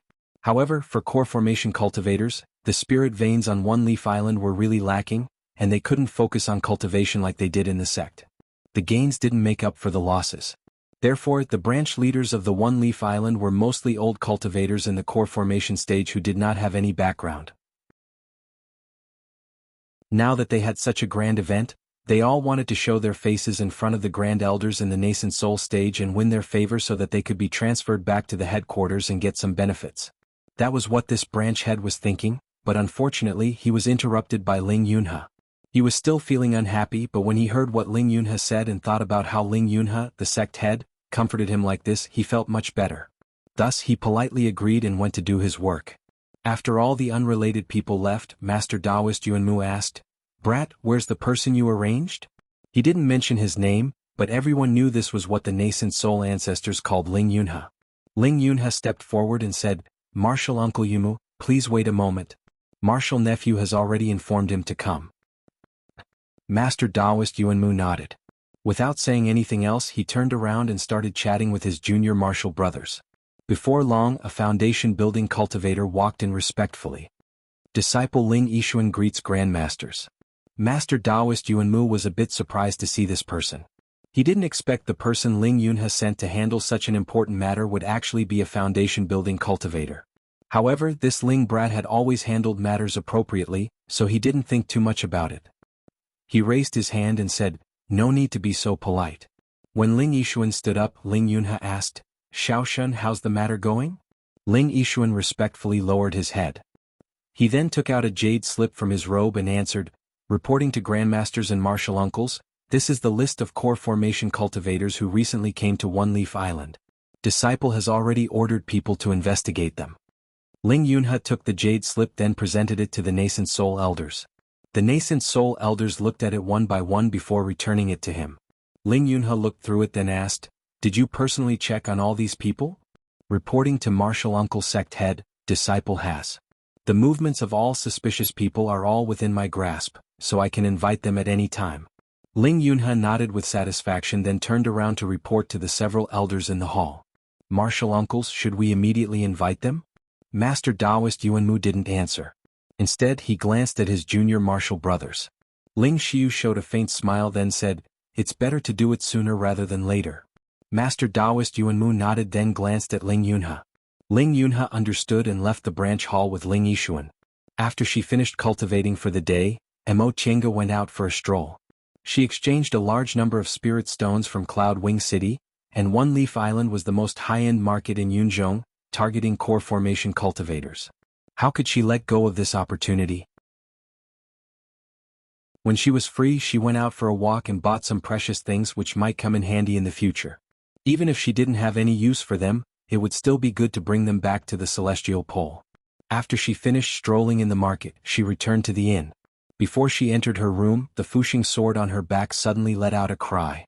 Fu Yao's voice rang in her head. "Someone's here." Mo Qiange smiled but didn't mind. In the market square, although everyone wouldn't casually use their divine sense, it wasn't to the point where she didn't notice there was someone in her room. It was just that this was within her expectations. So many geniuses came looking for us, but their movements are too slow. Fu Yao smiled bitterly and said, "Why don't you say your illusory transformation technique is too brilliant? Even nascent soul cultivators have to be in the middle stage before they can discover the abnormality. Even those with weak divine senses can't do it." In fact, although Nie Wuxiang's illusory transformation technique was brilliant, it wasn't to this extent. The reason why Mo Qiange could use it so effectively was because she had the spirit-concealing pendant. Facing her strange magic weapons, Fu Yao could only sigh in admiration. But the person's cultivation level doesn't seem high. Mo Qiange muttered as she pushed the door open. There were only two cultivators in the room, one sitting and one standing. One was in the core formation realm and the other in the foundation building realm. They were actually acquaintances. Upon seeing her coming in, their gazes fell on her. Mo Qiange's eyes darted around and immediately saw a jade disc-shaped magic weapon in one of their hands. As it turned out, they were able to see through her illusion because they used their magic weapons. "Fellow Taoist Qin, long time no see." Ling Yunhe stood up and politely clasped his hands to greet her. Mo Qiange showed a faint smile and withdrew her illusory transformation technique, revealing her original appearance. "It's indeed been a long time. Every time I wanted to look for fellow Taoist Ling, I was always hindered by mundane affairs. In the blink of an eye, it's been more than 50 years since we last met. Fellow Taoist Ling, how are you?" "Thank you for your concern, fellow Taoist Qin. I'm fine." Ling Yunhe's eyes flashed. He looked at her and couldn't help but say, "After so many years, fellow Taoist Qin's cultivation level has advanced so quickly. I really admire you." "Fellow Taoist Ling isn't bad either. You're hindered by mundane affairs and you're involved in disputes, but you're still able to make such progress. It's really rare." Ling Yunhe forced a smile but didn't say anything. The atmosphere was a bit strange. In the past, although the two of them didn't have a deep friendship, they talked naturally. Today, however, it was a superficial smile that didn't reach his eyes. Mo Qiange didn't blame Ling Yunhe. She understood the current situation very well. No matter what kind of friendship she had with Ling Yunhe in the past, He was still the school head of Jian sect. From his standpoint, he had to consider the interests of the sect, even if she had previously saved his life. If the Ling Yunhe in the past was a peer she could befriend, then the Ling Yunhe today was someone she had to deal with. Xiaoshen, you also came to One Leaf Island. We haven't seen each other for many years. How are you now? Upon hearing her greeting, Ling Yixuan hastily cupped his hands and bowed. Thank you for your concern, senior. Xiaoshen is very good. Mo Qingge smiled but didn't say anything. The three of them were silent for a while. Ling Yunhe finally said, Fellow Daoist Qin, I have to thank you for helping me with the matter in Carefree Valley. Mo Qingge waved her hand and said with a smile, Fellow Daoist Ling has already thanked me. There's no need to thank me again. Ling Yunhe was very serious. He took out a Qingquan bag from his robe and handed it to her. I'm ashamed that I haven't fulfilled the reward I promised fellow Daoist Qin. I've kept these things with me for a long time. Today I'll return them to you. Mo Qingge sighed, took the Qingquan bag and said, Fellow Daoist Ling, you don't need to feel guilty. Our positions are different, so there's nothing we can do about it. Ling Yunhe's expression softened a little. How could he not understand this principle? If it were someone else he wouldn't feel anything at all, but, fellow Daoist Qin? He called out with a sigh. He seemed to want to say something, but in the end he swallowed his words. Then his expression changed. He put on a gentle and refined smile like a mask and said, As long as you hand over the Fuxing sword, I can guarantee no one will harass you in the future.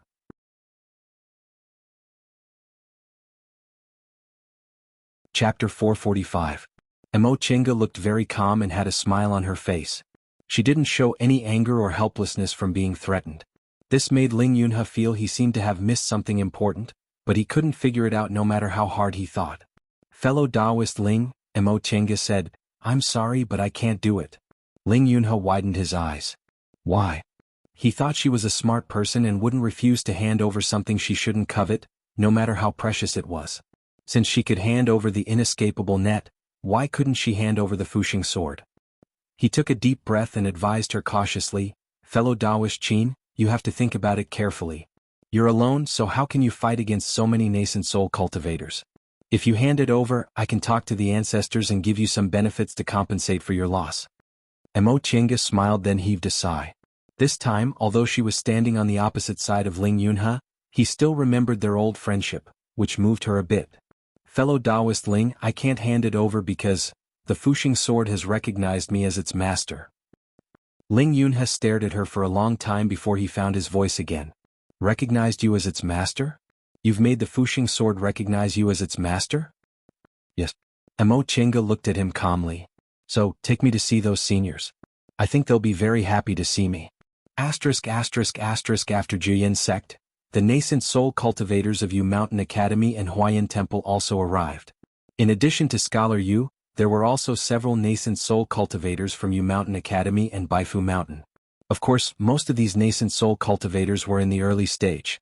After all, it wasn't easy to advance after the nascent soul realm.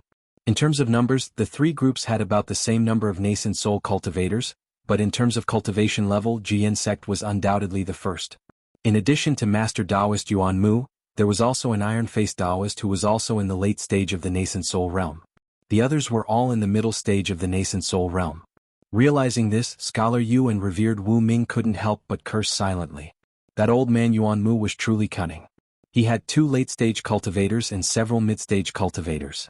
On One Leaf Island, they were still the strongest faction, but they had left all their early-stage cultivators in the sect. If anything happened, they could preserve Jian sect's chances of survival and prevent their foundations from being shaken. Unfortunately, even if they knew, they couldn't change anything. The Jian sect dared to do this because they were powerful enough and had enough nascent soul cultivators. If it were them, if they left all the early-stage cultivators in the sect, they would not be able to bring many of them out. Mr. Yu, fellow Daoist Avidya, you finally arrived. Reverend Yuan Mu brought all the nascent soul cultivators out to welcome them.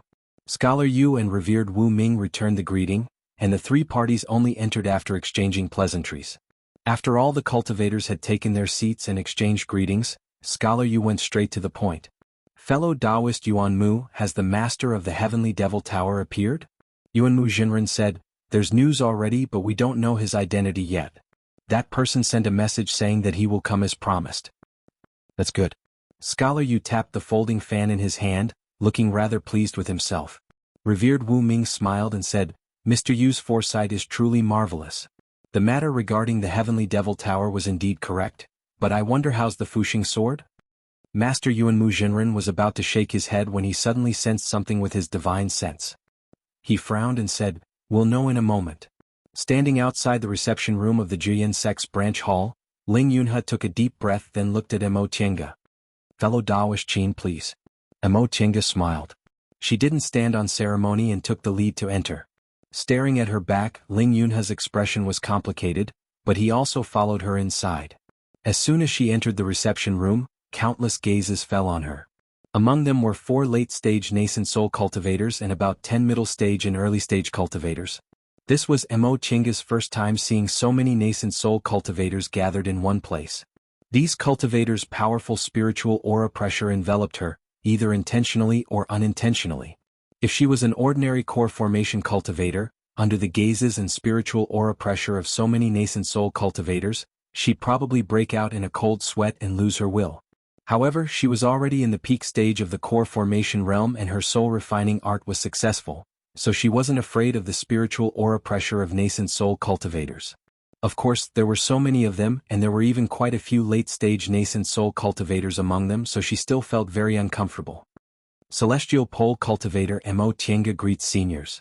She smiled and politely saluted everyone. Master Yuanmu Jinren raised his eyebrows, and the others also looked surprised. Firstly, Mo Tiange's expression was so calm, as if she wasn't affected by the spiritual aura pressure at all. Secondly, the name she claimed wasn't Qin Wei, but Ling Yunhe's previous message said he'd brought Qin Wei back. Master Yuanmu Jinren instantly regained his composure. No need to be so polite. Master Yuanmu Jinren's gaze fell on Ling Yunhe, who also came in. He saw that Ling Yunhe also looked hesitant, but he still nodded at him. Master Yuanmu Jinren now knew what was going on. He smiled at Mo Tiange and said, It seems this is little fellow Daoist's real origin and name. Since the other side was so friendly, Mo Tiange also smiled back. Yes, senior must be Senior Yuanmu from Juyin sect? Master Yuanmu Jinren nodded then pointed at Venerable Avidya on the side. This is Venerable Avidya from Huayan Temple. Little fellow Daoist should have met him before. Mo Tiange nodded then saluted Venerable Avidya. Senior Avidya, long time no see. How have you been? Venerable Avidya still had the expression of a Maitreya Buddha. He put his palms together and saluted her. Thanks to little fellow Daoist, I've been living well. It's only been 10 years since we last met, but little fellow Daoist's cultivation level has advanced again. Congratulations. After they finished greeting each other, Master Yuanmu pointed at Scholar Yu on the side. This is Mr. Yu from Yu Mountain Academy. Mo Tiange couldn't help but find this young and refined teacher Yu somewhat similar to the young scholar she transformed into before. She couldn't help but feel interested, but she still politely saluted him. Greetings, Mr. Yu. Scholar Yu just nodded with a smile. He didn't return her salute nor did he answer. For a late-stage nascent soul cultivator, this was already considered very polite. Venerable Avidya was an exception. He was a Buddhist cultivator, so the principles he upheld were much gentler. Moreover, Venerable Avidya had always been amiable, so he returned the salute. Master Yuanmu Jinren picked up his teacup and took a sip. He didn't introduce her to the other cultivators, nor did he ask her to sit down. Mo Tiange also understood that in the eyes of these nascent soul seniors, she was only a core formation junior. Even if they were kind to her, they still didn't deserve too much courtesy. Therefore, she didn't care and just stood there calmly, letting others size her up. In any case, she was accompanied by Ling Yunhe. Oh, there were also 2 core formation cultivators present, and they were both her acquaintances, Jiewu and Han Shizhi. Both of their cultivation levels had advanced, and their Jiewu had already advanced to the middle stage. Han Shizhi, like her, had also reached the peak stage. Wasn't it said that only nascent soul cultivators participated in the Sea of Returning Ruins this time? Ling Yunhe was the sect head of Juyin sect, so it was reasonable for him to come and handle the matter. She didn't know much about Han Shizhi, but what about Jiewu? She remembered that Venerable Avidya's eldest disciple was Ju Xan, and Jiewu wasn't even his disciple. Thinking up to this point, a thought flashed in her mind. Could it be that the 2 of them were the masters of the other 2 holy objects? Before she had time to think about it, Master Daoist Yuanmu said, Little fellow Daoist, are you from the Celestial Pole? Mo Tiange's eyes brightened. Senior also knows about the celestial pole? Master Taoist Yuanmu said slowly, I know a thing or two. He looked up and glanced at Mo Chinga meaningfully. Little fellow Taoist, you're only a core formation cultivator, but you actually came to Yunzhong from the celestial pole. You're not simple. Based on what he said, this Master Taoist Yuanmu also knew that the journey from Yunzhong to the celestial pole was difficult. Thinking about it, there were also many high-level cultivators in the celestial pole who knew about Yunzhong. It was just that the South Sea was difficult to cross, so they didn't know about Yunzhong.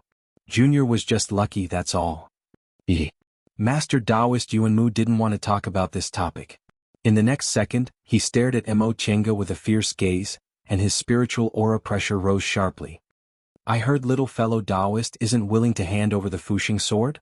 Under the deliberate spiritual aura pressure of a late-stage nascent soul cultivator, Mo Chinga was shaken even though she had a secret technique.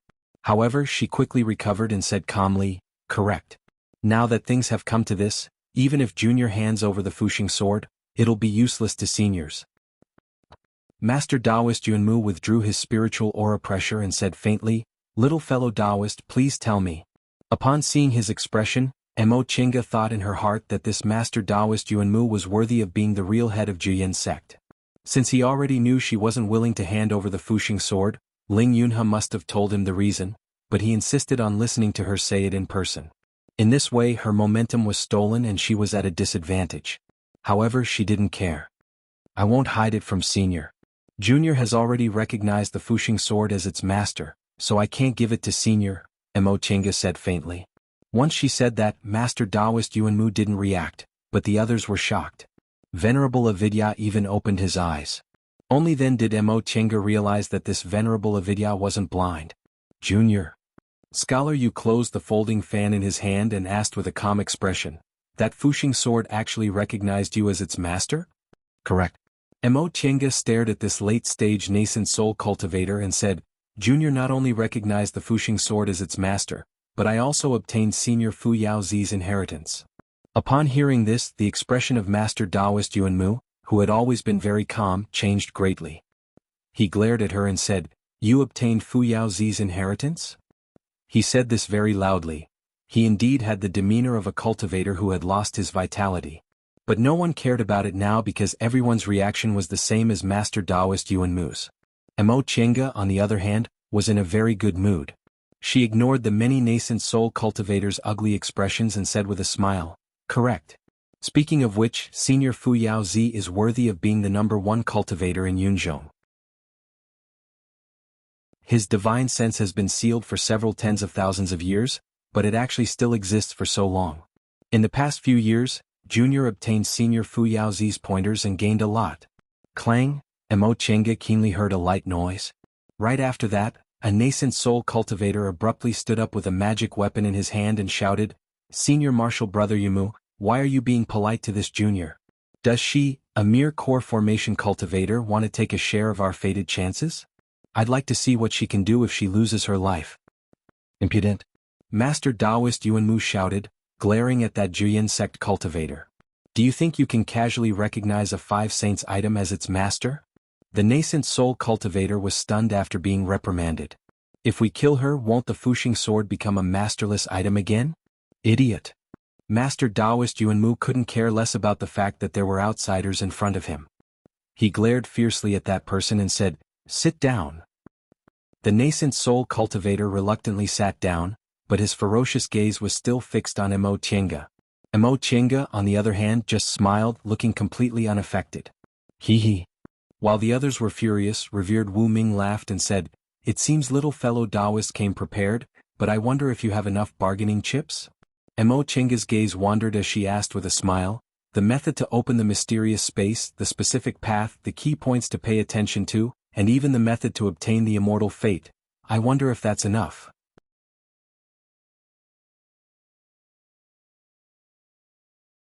Chapter 446.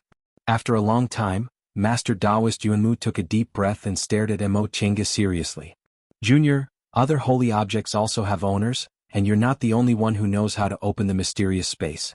As for the method to obtain the immortal fate you mentioned, He paused, and a hint of killing intent appeared on his originally kind and amiable face.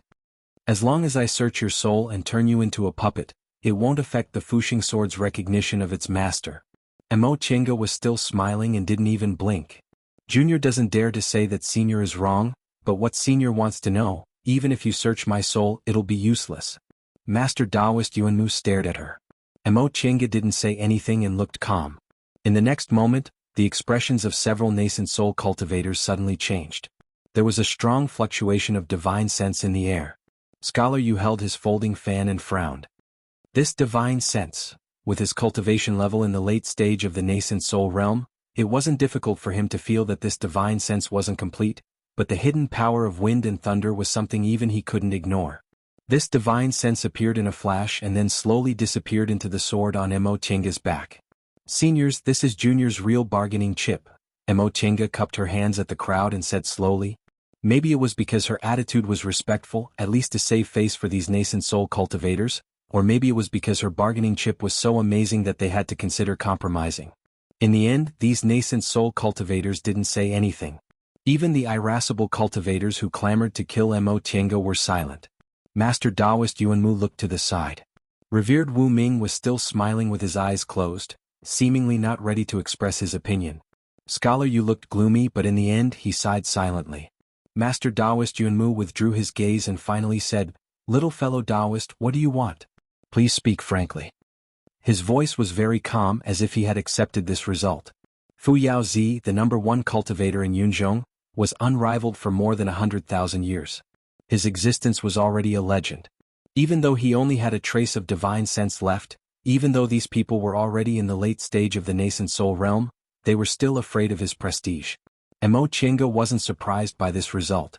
She was just a nobody, but her master, Fu Yaozi, was a big shot. Junior only wants what she deserves, she said calmly. The share you deserve? Immortal Yuanmu stared at her. Little fellow Taoist, please speak clearly. Mo Chinga showed a faint smile and said with a modest expression, in short, it's equal opportunities. But the next moment, blue veins appeared on Reverend Yuanmu's forehead. He took a deep breath and rubbed his forehead. After cultivating to the late stage of the nascent soul stage, his state of mind should have been calm and tranquil. However, today he was repeatedly angered by a core formation cultivator. What right do you have to have an equal opportunity? The one who spoke was Scholar Yu. He stared coldly at Mo Chinga. Even if you have Senior Fu Yao's divine sense protecting you, you're still just a core formation cultivator. Even if we agreed, would you dare to believe us? As long as they found the immortal fate, they could casually wave their hands and this junior would be reduced to ashes. They were two completely different sides, yet they wanted to have an equal chance? With the Fushing sword in Junior's hand, Mo Chinga said faintly. She didn't care about Scholar Yu's attitude at all. These late-stage nascent soul cultivators were used to being high and mighty. How could they tolerate others taking a share from their hands? Especially since she was just a core formation cultivator, in their eyes she was just a little better than an ant. Little fellow Taoist. Master Taoist Yuanmu stared at her with a profound gaze, but his tone was flat. I'll give you one more chance. If you obediently listen to me now, after we enter that mysterious space, I'll guarantee your safety and even accept you as my disciple. What do you think? Mo Chinga just smiled. Junior appreciates Senior's good intentions. He took another step back but was once again rejected. Enlightened Master Yuanmu's expression darkened, and his voice deepened. Don't you think your appetite is too big? Mo Chinga said, 5 sacred objects, 1 for each of us. If Junior's appetite is really too big, what I want isn't an equal opportunity but a 5th. After we enter that secret place with Senior's abilities, you'll naturally obtain more things than Junior. Why do you want Junior to become a puppet and wait for Senior's alms? In the silence, Venerable Wu Ming finally spoke. Among the many nascent soul cultivators present, this late-stage nascent soul cultivator was the calmest. He still said with a smile, Fellow Taoist Yuanmu, Mr. Yu, why don't we let this little fellow Taoist rest first? This matter can't be rushed. Mo Chinga's trump card had been revealed, and she had also put forward her request. What was left was how they would deal with her, so it was useless to keep her here. Master Taoist Yuanmu thought for a while. Seeing that no one had any objections, he said, Yunha, take this little fellow Taoist to rest. He didn't say anything polite to Mo Chinga and didn't even glance at her. He was probably furious. Ling Yunhe answered respectfully, "Yes, martial uncle." Then he cupped his hands towards Mo Tiange. "Qin. All fellow Taoist Mo please." Mo Tiange smiled and followed him out of the parlor. After walking with Ling Yunhe for a while, she finally heard him say, "Fellow Taoist, you're really brave. You're not afraid at all in front of so many seniors."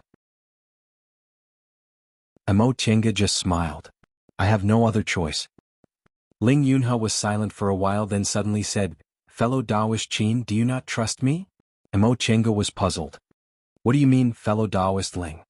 Ling Yunhe frowned and said, "Although I'm only a core formation cultivator, I can still guarantee fellow Taoist Qin's safety." Mo Tiange was stunned. After thinking about it, she realized he misunderstood. He thought she didn't trust his guarantee and wanted to deal with the nascent soul cultivators to fight for a chance of survival. She shook her head and said, "Fellow Taoist Ling, you don't need to think too much. I wasn't trying to be fierce just now, and what I said wasn't false." "Really?" Seeing how calm she looked, Ling Yunhe couldn't help but believe her. Was that really Senior Fu Yaozi? Mo Tiange just smiled and didn't answer. Instead, she asked about something else. "Fellow Taoist Ling, I heard Juyin sect's sacred object is the soul restraining bead. Is it the soul restraining bead we saw in Carefree Valley that year?" "No," Ling Yunhe said. "The soul restraining bead I had back then was an imitation refined by one of my Ling clan's ancestors based on the real soul restraining bead. However, its appearance and divine power are almost the same." "Oh. No wonder Ling Yunhe could also obtain the soul restraining bead back then. It turned out it wasn't the real one. Then, is fellow Taoist Ling the person chosen by the real soul restraining bead as its master?" When Ling Yunhe heard this, he stopped in his tracks and turned to look at her. Mo Tiange smiled. "I'm just guessing. If it's inconvenient, fellow Taoist Ling doesn't need to answer." Ling Yunhe turned back and continued to lead the way. "Fellow Taoist Qin's guess is correct. The person chosen by the soul restraining bead is indeed me." "Oh." Mo Tiange nodded. "Then the people chosen by the inescapable net and nameless list are Jiewu and Han Shizhi?" Ling Yunhe smiled. "Correct. Otherwise, how could core formation cultivators like us participate in such a grand meeting?" Mo Tiange furrowed her brows and thought to herself, "The three of them plus me are all in the core formation realm." She suddenly had an idea. She used her divine sense to communicate with Fu Yaozi. "Master, is there some secret behind this?" "Hee." Fu Yaozi's voice rang in her mind. "The Fuxing sword recognizing you as its master was a coincidence, and it had little to do with your cultivation level. However, I think the reason why there are only 3 core formation cultivators is because the power of the key isn't enough." "Ha! Didn't I already tell you? Their divine sense secret technique isn't as good as mine. Presumably, after being sealed for so many years, their divine senses have gradually faded.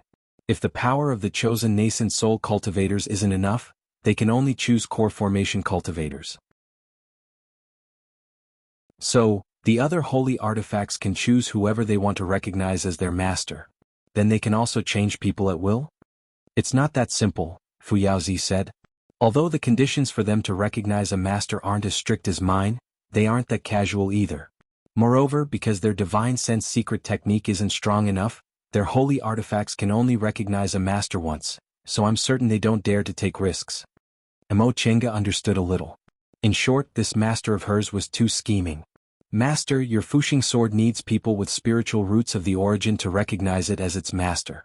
Spiritual roots of the origin rarely appear in 1,000 years, and because the 4 of them aren't strong enough, they can only recognize a master once. Isn't it too difficult to gather 5 people who can be recognized by the holy artifacts at the same time?" Fu Yaozi chuckled. "Even if we can't gather all 5, so what?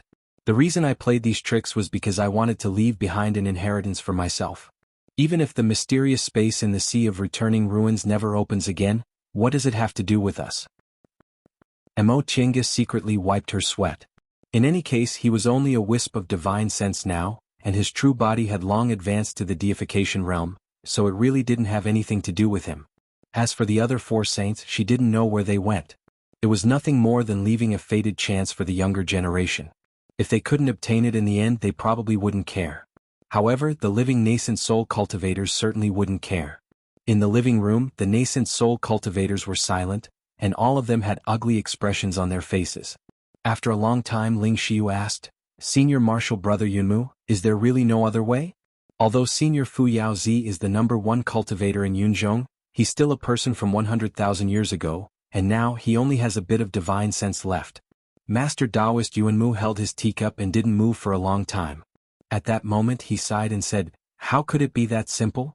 Only now do I realize that Fu Yaozi is really much stronger than the founder." Someone was confused. What does Brother Taoist Yuanmu mean? His Fuxing sword is a holy artifact, but we also have holy artifacts in our hands. Can't we fight against him? Scholar Yu tapped the folding fan in his hand and said, "Our three groups have chosen to cooperate. Everyone present is the elite of our three groups. Fellow Taoist Yuanmu, fellow Taoist Avidya, why don't we speak frankly?" Master Taoist Avidya nodded with a smile. "Fellow Taoist, you can decide. This old monk has no objections." Master Taoist Yuanmu also nodded after thinking for a while. He put down his teacup and glanced at the nascent soul cultivators present. "Since that's the case, I'll explain it clearly to everyone." He paused for a moment and said, "You probably don't know this, but holy artifacts can only recognize a master once. After that, the divine sense on it will dissipate. Unless the new master also reaches the same cultivation level as senior 5 sages and seals the holy artifact again, the holy artifact will be no different from an ordinary magic treasure." Exclamations sounded in the guest hall. This was a secret of the 3 sects, and not all nascent soul cultivators knew about it. Someone shouted, "Senior Martial Brother Yumu, so you're saying that we must find all 5 holy artifacts and make them recognize us as masters before the person who recognizes us dies?" Master Taoist Yuanmu shook his head. "Our holy artifacts haven't recognized us as masters yet." He frowned. "I've discussed with fellow Taoist Yuan Ming and Mr. Yu before. Before we confirm that all the holy artifacts can recognize us as masters, we won't let them recognize us as masters. Otherwise, once a holy artifact fails to recognize us as its master, the secret of the returning ruined sea will be sealed forever." Ling Xiu came to his senses. "So, this junior has already made the supporting life sword recognize us as its master, and we're unable to find another master for the supporting life sword?"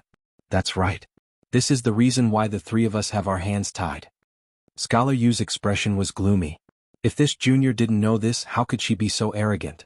Soul searching and making her into a puppet were just methods to scare her. After she was made into a puppet, they weren't sure if the holy artifacts would still be as effective as before. And they wouldn't even consider giving up on such a fortuitous encounter. "Furthermore, we're now faced with another problem," revered Master Wu Ming said with a smile.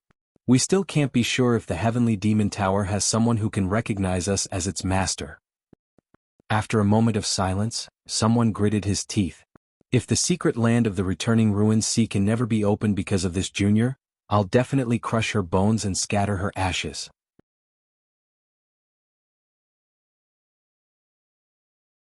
Chapter 447. Fellow Taoist Qin, Ling Yunhe called from outside, "We can go now." Mo Chinga stopped cultivating and came out of the virtual sky world.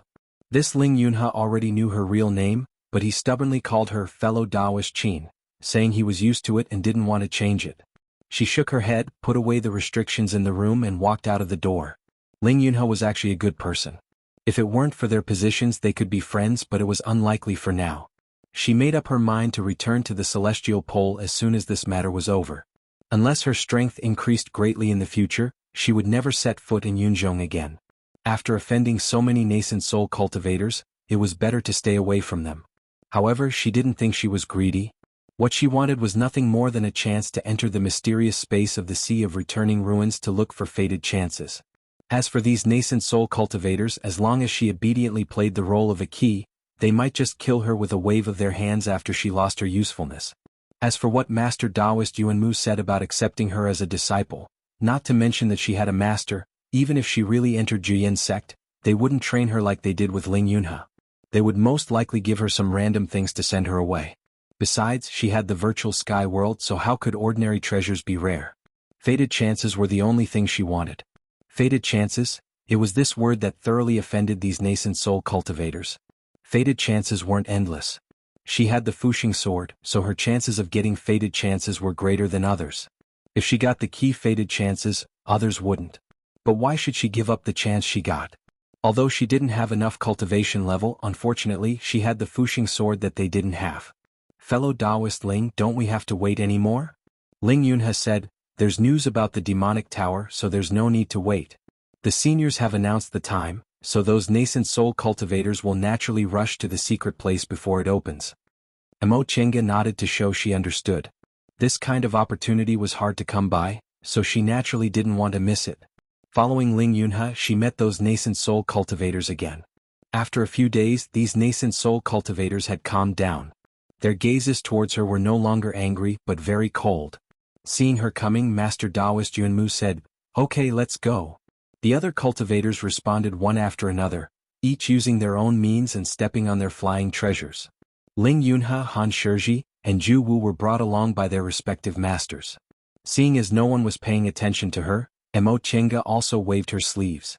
A cloud appeared under her feet as she activated her cloud-treading boots. All the nascent soul cultivators rose into the sky, turned into rays of light and flew far away. One Leaf Island was just a small island. Almost all the cultivators were alarmed by the commotion. Most of the cultivators above the nascent soul realm had already received the news and left a long time ago. As for the core formation cultivators, they were both envious and jealous. Only a few of the bolder ones looked in the direction the light disappeared in and quietly followed it. Unfortunately, their efforts were futile. With the speed of a nascent soul cultivator, how could they keep up? Right now, Emo Chenga was using her cloud-treading boots with all her strength.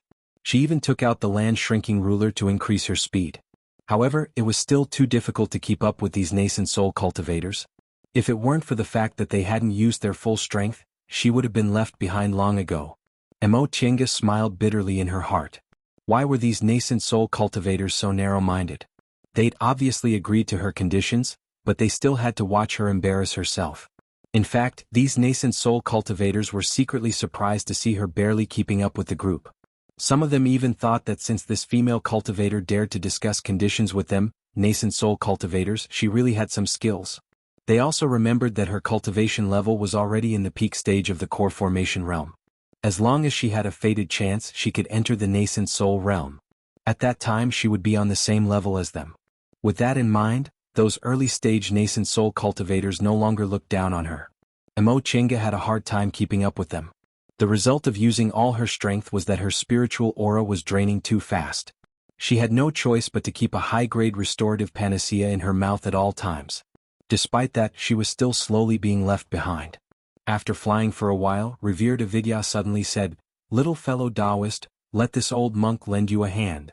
As he said that, he waved his kasaya. A strong aura suddenly approached Emo Chenga and swept her over. In an instant, she was standing on Revered Avidya's lotus throne. Emo Chenga heaved a sigh of relief, then cupped her hands to express her gratitude. "Thank you for your help, senior." Revered Avidya smiled and said no more. He continued to fly forward on his lotus throne. Among these nascent soul cultivators, Revered Avidya treated her quite well. More than 10 years ago, when he asked her to return the inescapable net, he didn't make things difficult for her. This time, when other cultivators made things difficult for her, he once again extended a helping hand. She secretly rejoiced that she returned the inescapable net so straightforwardly. It was probably because of this that this Revered Avidya had a slight favorable impression of her. "Benefactor Emo, are you all right?" A voice entered her ears. Emo Chenga turned around and saw that it was Ju Wu, who was also standing behind Revered Avidya. This Ju Wu was tall, had thick eyebrows, big eyes, and looked very sturdy. However, he also looked honest and sincere. Right now, he turned his head to ask her. His expression was full of concern and didn't seem fake. Emo Chenga wiped the sweat on her forehead, then answered with a smile, "Thank you for your concern, fellow Taoist. I'm just a little tired." Ju Wu also smiled at her but still put his palms together and obediently stood behind Revered Avidya. A hint of confusion flashed in Emo Chenga's eyes. Back then, when she met Ju Wu in Sky Snow City, he was driven out. He was very down and out, and he even robbed other cultivators with his junior martial brother. Although he kept some commandments in mind, what he did was really a bit. Moreover, when she killed his junior martial brother out of anger, he was very sad. Why didn't he blame her at all and even cared about her now? Sensing her gaze from time to time, Ju Wu turned around and smiled at her. "Benefactor Emo, is there something wrong? Why are you looking at me like that?" Since she was discovered, Emo Chenga bluntly said, "Fellow Taoist Ju Wu, please don't blame me. I just feel that you're very different from when we first met, so." "I see." Ju Wu still had a humble smile on his face as he said, "What happened back then was because of this poor monk's mistake. Ever since I was brought back to Mount Baifu by senior martial brother Ju Xin, this poor monk has cut off all ties with the past." Is that so? Could it be that he doesn't even care about killing his junior martial brother? Little fellow Taoist, revered Avidya suddenly said, "Ju Wu cultivates Zen." Emo Chenga was stunned. He cultivates Zen? What does that mean? But Ju Wu just smiled at her. He still stood there with his head lowered and didn't say anything. In the next few days, everyone focused on hurrying on their journey. During this journey, Emo Chenga saw numerous sea beasts in the Sea of Returning Ruins. Their numbers ranged from the 5th rank to the 7th rank.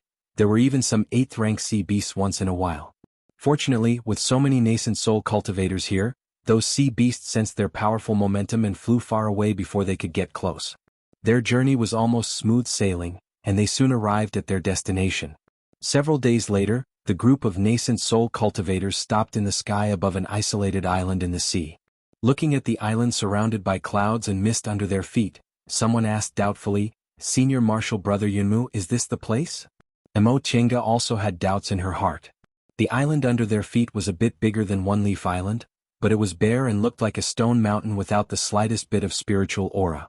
Of course. Master Taoist Yuanmu didn't explain and directly landed on the island.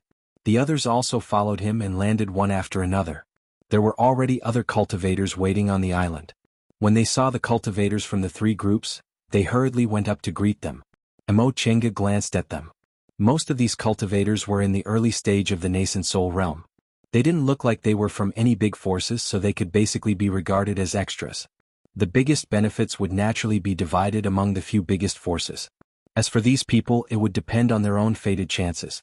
Emo Chenga thanked Venerable Avidya, then casually found a quiet corner and sat down cross-legged. In the following day, more and more nascent soul cultivators arrived, and their cultivation levels were also getting higher and higher. Fellow Taoist Yuanmu, fellow Taoist Avidya, Mr. Yu, you 3 came really early. Sensing another powerful spiritual aura approaching, Emo Chenga opened her eyes and saw another late-stage nascent soul cultivator descending with several disciples. This late-stage nascent soul cultivator looked like a skinny old man.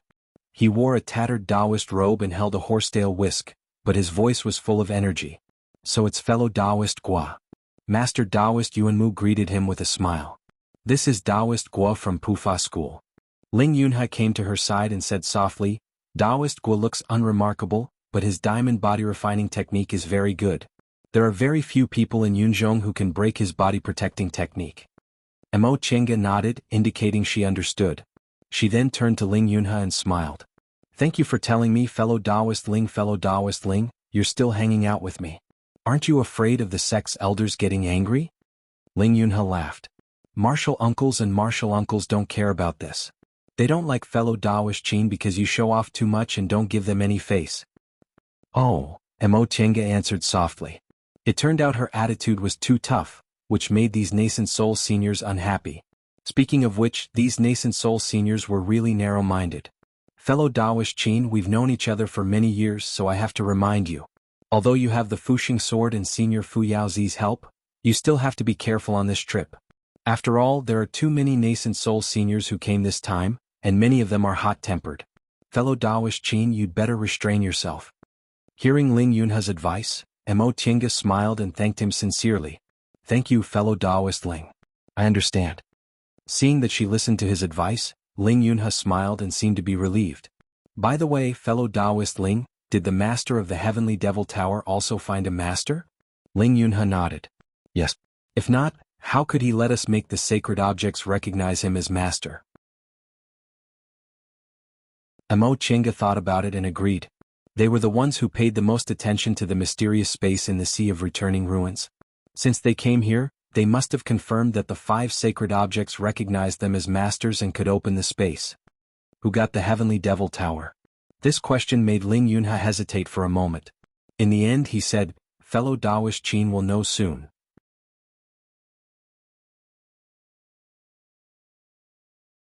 Chapter 448. Fellow Taoists, you're early. Another late-stage nascent realm cultivator arrived. Before he landed, he already greeted everyone with a loud voice. Emo Chenga looked up. This person had a bald head, a ring scar, a fat head, big ears and a ferocious face. Even though he was wearing a kasaya, he still looked like a ruffian. This is Taolin Temple's venerable Xuxiang, Ling Yunhe explained to her. He cultivates the tiger taming technique, which is different from venerable Avidyas. Mo Chenga nodded to show she understood. She knew that there was more than one Buddhist sect. Judging from Reverend Nameless actions, he should be from a relatively gentle and disciplined sect. This Reverend Void aspect, on the other hand, was much more laid back. This venerable Xuxiang has a strong momentum. His tiger taming technique should be famous for its tyranny, right? Yes, Ling Yunhe praised. Ling Yunhe praised, if Taoist Gua is the hardest tortoise shell, then venerable Xuxiang is the sharpest stone. Mo Chenga couldn't help but laugh at this comparison. The next moment she noticed the late-stage nascent realm cultivators were looking at them, so she quickly stopped laughing. Venerable Xuxiang scratched his head and asked, "Old Yunmu, is this a disciple of your sect?" Master Yunmu cast him a sidelong glance and said stiffly, "Why do you care? I know this boy. He's from the Ling clan. The one next to him isn't wearing Juyin sect's clothes. Is she his wife?" Mo Chenga didn't care, but Ling Yunhe said hurriedly, "Senior Xuxiang, please don't misunderstand. This is fellow Taoist Mo, the person Fuxing sword recognized as its master." Venerable Xuxiang was surprised and laughed. "Little girl, you're not bad." Mo Chenga could only smile and clasp her hands towards Venerable Xuxiang to show her respect. Venerable Xuxiang waved at her and turned back to continue talking with the late-stage nascent realm cultivators.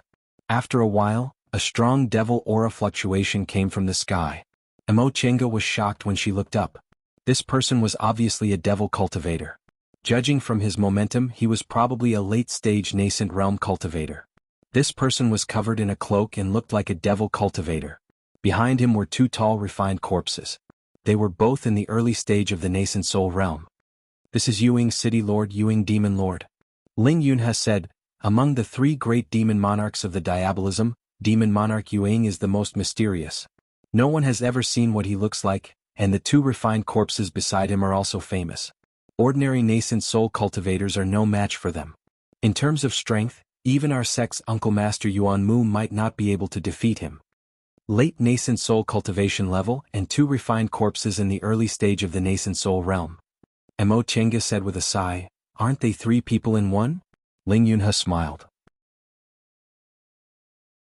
"Isn't that so? However, refined corpses are also very difficult to refine.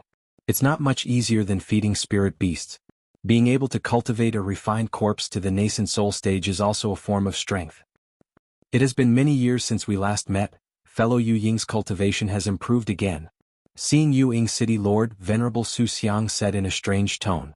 It was a pity that Moon Shadow City Lord ignored him and merely greeted perfected Yuan Mu and the rest. After another half a day, many cultivators came to the small island one after another, but the late-stage nascent soul cultivators were nowhere to be seen. Mo Chenga couldn't help but ask, "Fellow Taoist Ling, there are more cultivators in the late stage of Yunzhong, right?" Ling Yunhe pondered for a while and said, "There are still 4 people who haven't arrived. They should arrive before the space opens." "Which 4? 2 of them are naturally the other 2 demon monarchs," Ling Yunhe said. "The 3 demon monarchs are all in the late stage. Only Yuing City Lord is here. There's also progenitor Miaoying from Jingshu School. She seems to have some matters to deal with, and she even sent a letter to my uncle Master Yuan Mu. The last one is an individual cultivator. There are 2 other demon monarchs." Mo Chenga frowned. "Is the Heavenly Devil Tower with one of them?" As she spoke, a strong wave of devil aura came from the sky again. It was even stronger than when Yuing arrived. Mo Chenga looked up. Sure enough, a group of devil cultivators had arrived, and among them were 2 in the late stage of the nascent soul realm. Guifang Demon Monarch, Night Frost Demon Monarch, they actually came together. Ling Yunhe murmured. Mo Chenga knew Guifang Demon Monarch, and Night Frost Demon Monarch was actually a very young woman with a cold face. Although her face was as cold as frost, she was as beautiful as a peach. She wore a dark purple robe that wrapped tightly around her body, giving her a different kind of charm. Mo Chenga was secretly surprised. She knew Night Frost Demon Monarch was the Lord of Night Owl City. Among the 3 devil domains of the Devil Path, Night Owl City was the most overbearing and ruthless one. Any cultivator who offended Night Owl City would be avenged. For example, in Starfall City, the Lord's mansion was slaughtered in one night, and no one survived except for Lord Mei. She really didn't expect that the lord of such an overbearing night owl city was actually a woman. Then, her gaze was attracted by a person in the queue. Yang Qingji. His cultivation level was still in the middle stage of the core formation realm, but he was in the middle of a group of nascent soul cultivators, following Guifang Demon Monarch closely. Could it be him? Among the core formation cultivators present, there were only Ju Wu, Han Shizhi, Ling Yunhe, and her. The four of them were all people who had been recognized by the holy objects. During this period of time, only nascent soul cultivators came. There were no core formation cultivators, but Yang Qingji was clearly only a core formation cultivator, yet he was in the queue. Fellow Taoist Guifang, fellow Taoist Night Frost, you two finally came. Master Taoist Yuanmu and the others went to greet them. That Night Frost Demon Monarch only cupped his hands at everyone and didn't even say a word. He just stood to the side with a cold expression. The others obviously knew this Night Frost Demon Monarch's personality, so they didn't care. Master Taoist Yuanmu still said to Guifang Demon Monarch enthusiastically, fellow Taoist Guifang finally came. Did everything go smoothly? Guifang Demon Monarch nodded expressionlessly and answered, fellow Taoist Yuanmu doesn't need to worry. On the side, Scholar Yu smiled and said, fellow Taoist Guifang really hit it well. If we hadn't gathered the other four holy objects, no one would have known Heavenly Devil Tower had actually fallen into fellow Taoist Guifang's hands. Isn't that so? Once Scholar Yu finished speaking, Venerable Xuxiang immediately let out a strange cry. Back then, fellow Taoist Guifang really deceived us miserably in returning Ruins C. He even said it was because of our Buddhist school that fellow Taoist lost Heavenly Devil Tower. As it turns out, fellow Taoist was just bluffing. The sarcasm in Venerable Xuxiang's words was very strong. When Guifang Demon Monarch heard what he said, the muscles on his face twitched, but he only let out a humph and didn't argue with him. Hearing up to this point, Mo Chenga was already certain that the person Heavenly Devil Tower recognized as its master was Yang Qingji. This Guifang Demon Monarch was really scheming. Back then he became enemies with Buddhist school because of the Heavenly Devil Tower. When Venerable Avidya went to Guifang City, he even acted like he wouldn't stop until one of them died, but in the end he secretly took Heavenly Devil Tower for himself. Others only knew he hated Buddhist school to the extreme, but they didn't know that was just a smokescreen. Her gaze once again fell on Yang Qingji. At that moment Yang Qingji also noticed her.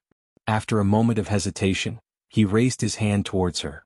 Mo Chenga smiled and returned his salute. What a coincidence. She actually knew all the people the other holy objects recognized as their masters. She and Ling Yunhe had some friendship, and Yang Qingji could be considered an old acquaintance. As for Jia, she still couldn't tell whether he really didn't hold a grudge or not, but Han Shizhi clearly had a grudge against her. Although Ling Yunhe promised to mediate for her in the past, there were old grudges between them. If there was a conflict of interest, Han Shizhi would definitely harm her. Mo Chenga sighed inwardly. She really had to be careful in this matter. Even if she had the Fuxing sword and those people didn't dare to do anything to her, she was still at a disadvantage. If only her master and senior martial brother were here. Just as she was thinking, another person flew towards the island. This person's cultivation level was in the middle stage of the nascent soul realm, but the aura around his body was extremely strong. Mo Chenga even thought her senses were wrong. However, this person's aura clearly lacked something. It couldn't compare to the late stage of the nascent soul realm. As this person flew closer and closer and landed on the island, Mo Chenga's expression suddenly changed. This person was shrouded in black clouds. Whether it was the appearance or the aura of the black clouds, they reminded her of one person, Master Song Feng. This person naturally couldn't be Master Song Feng, but his appearance was exactly the same as Master Song Feng's. If this person wasn't a male cultivator, Mo Chenga almost guessed it was Nie Wuxiang. Primordial Devil Aura. She said in a low voice. This person cultivated Primordial Devil Aura. Could it be that there was a sacrificial temple in the clouds? It's you? Before Mo Chenga could figure out what was going on, the cold-faced woman, Devil Monarch Yi Shuang, already spoke. She stared coldly at the new devil cultivator, waved her sleeve and the ribbon on her purple robe fluttered. All of a sudden, her aura was astonishing. Mei Feng, how dare you? You escaped from me back then and now you still dare to bump into me today. Mei Feng. Mo Chenga was taken aback. It was actually Castellan Mei of Starfall City back then? He escaped with his life and in the past few decades he actually advanced to the middle stage. The sharp voice of a teenager came from the black clouds. Castellani, why are you so ruthless? Back then, I accidentally offended your disciple, and you've already completely destroyed the foundation of my Starfall City. All these years, I haven't caused trouble for your Nighthawk City, so this matter can be considered even, right? Easy for you to say. Devil Monarch Yi Shuang said coldly, your small Starfall City is also worthy of being mentioned in the same breath as my disciple? Take your life to make amends first. Right after he finished speaking, his devil aura suddenly rose and heavily pressed down. The early-stage nascent soul cultivators on the island with slightly lower cultivation levels were shaken, while the 5 core formation cultivators, including Mo Tienga, couldn't help but sway. Seeing this, revered Wu Ming flicked his kasaya, and an invisible aura protected the juniors. He put his palms together and said, Amitba. Fellow Taoist Yi Shuang, if you want to have a private fight, please don't hurt the innocent. Devil Monarch Yi Shuang swept his gaze over and withdrew his devil aura, but his eyes were still fixed on Mei Feng. Mei Feng laughed and said, Castellani, although you're stronger than me, I'm no longer the Mei Feng of the past. It won't be easy to capture me. Today we both came for the fated chance of the 5 saints of the returning ruined sea. Compared to the soul formation realm, this little grudge is nothing. If we can't reconcile, let's fight after we come out, okay? Devil Monarch Yi Shuang stared at him coldly for a while, then snorted and waved his sleeve. The purple satin belt was still wrapped around her body, but he looked away, no longer looking at him. The crisis was over. Mei Feng landed on the island, and the primordial devil aura on him faded a little. Although he was already in the middle stage of the nascent soul realm, there were 8 or 9 late-stage cultivators on the island, so he didn't dare to act rashly. Moreover, he didn't have many friends in the past, so he just wanted to find a quiet place to stay low-key and wait. However, when he turned around, he saw Mo Chenga sitting cross-legged in the corner. It's you. He was shocked and angry. Mo Chenga sighed helplessly. Castellan Mei, long time no see. Mei Feng gnashed his teeth and looked at her. Old and new grudges surged up.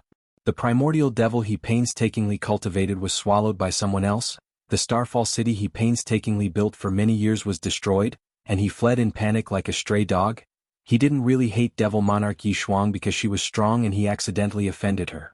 However, he hated Mo Chenga to the bone.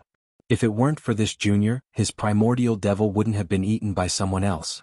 If it weren't for his failure on the verge of success, his Starfall City wouldn't have been exterminated. If it weren't for offending Devil Monarch Yi Shuang, he wouldn't have had to hide for dozens of years. His actions were faster than his thoughts. He raised his arm and a gust of primordial devil aura shot towards Mo Chenga.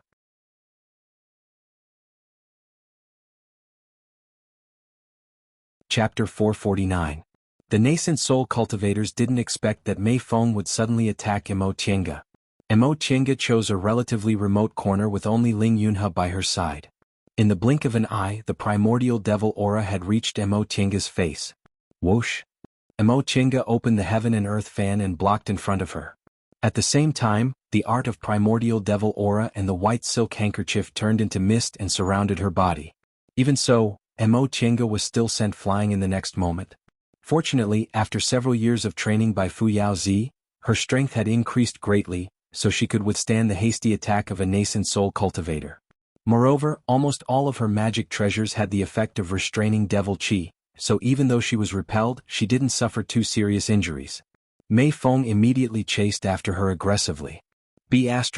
I'll grind your bones and scatter your ashes to vent my hatred. Fellow Taoist Mei. Master Taoist Yuanmu shouted but didn't stop her.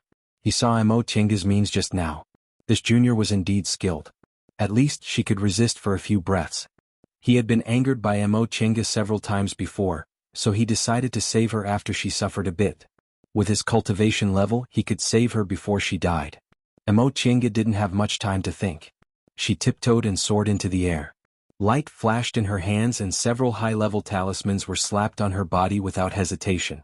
Finally, she opened the lotus umbrella to block the remaining devil aura. Mei Feng was furious to see her escape from his hands. He snorted coldly and clenched his hands. More and more primordial devil aura gathered between his palms and became as black as ink. When the primordial devil aura finished gathering in his hands, Mei Feng grinned, turned his wrist, and pushed the mass of primordial devil aura out. The mass of primordial devil aura whistled through the air. Mo Chinga's expression suddenly changed. If she was hit by this mass of primordial devil aura, even if she didn't lose her life, she would at least lose half of it. She couldn't help but feel annoyed. These nascent soul cultivators clearly knew she had the key. If they didn't save her now, when would they?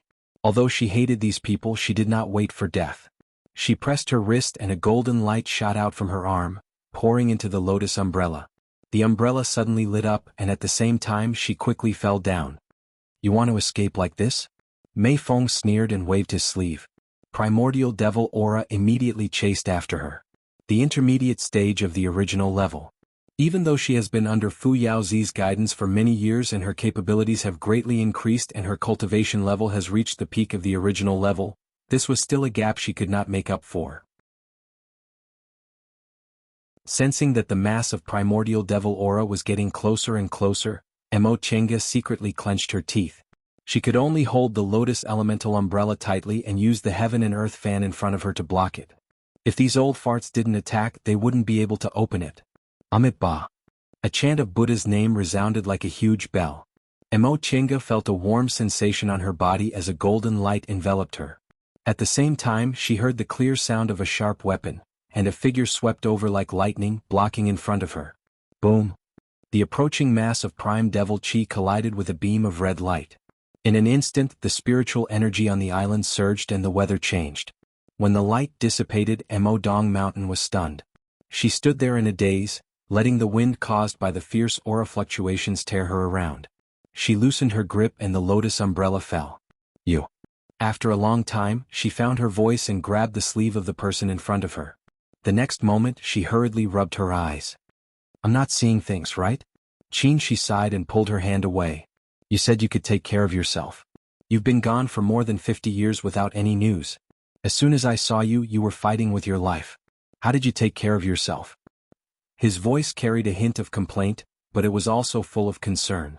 After confirming the person in front of her wasn't an illusion, Mo Chinga grabbed his hand and looked around.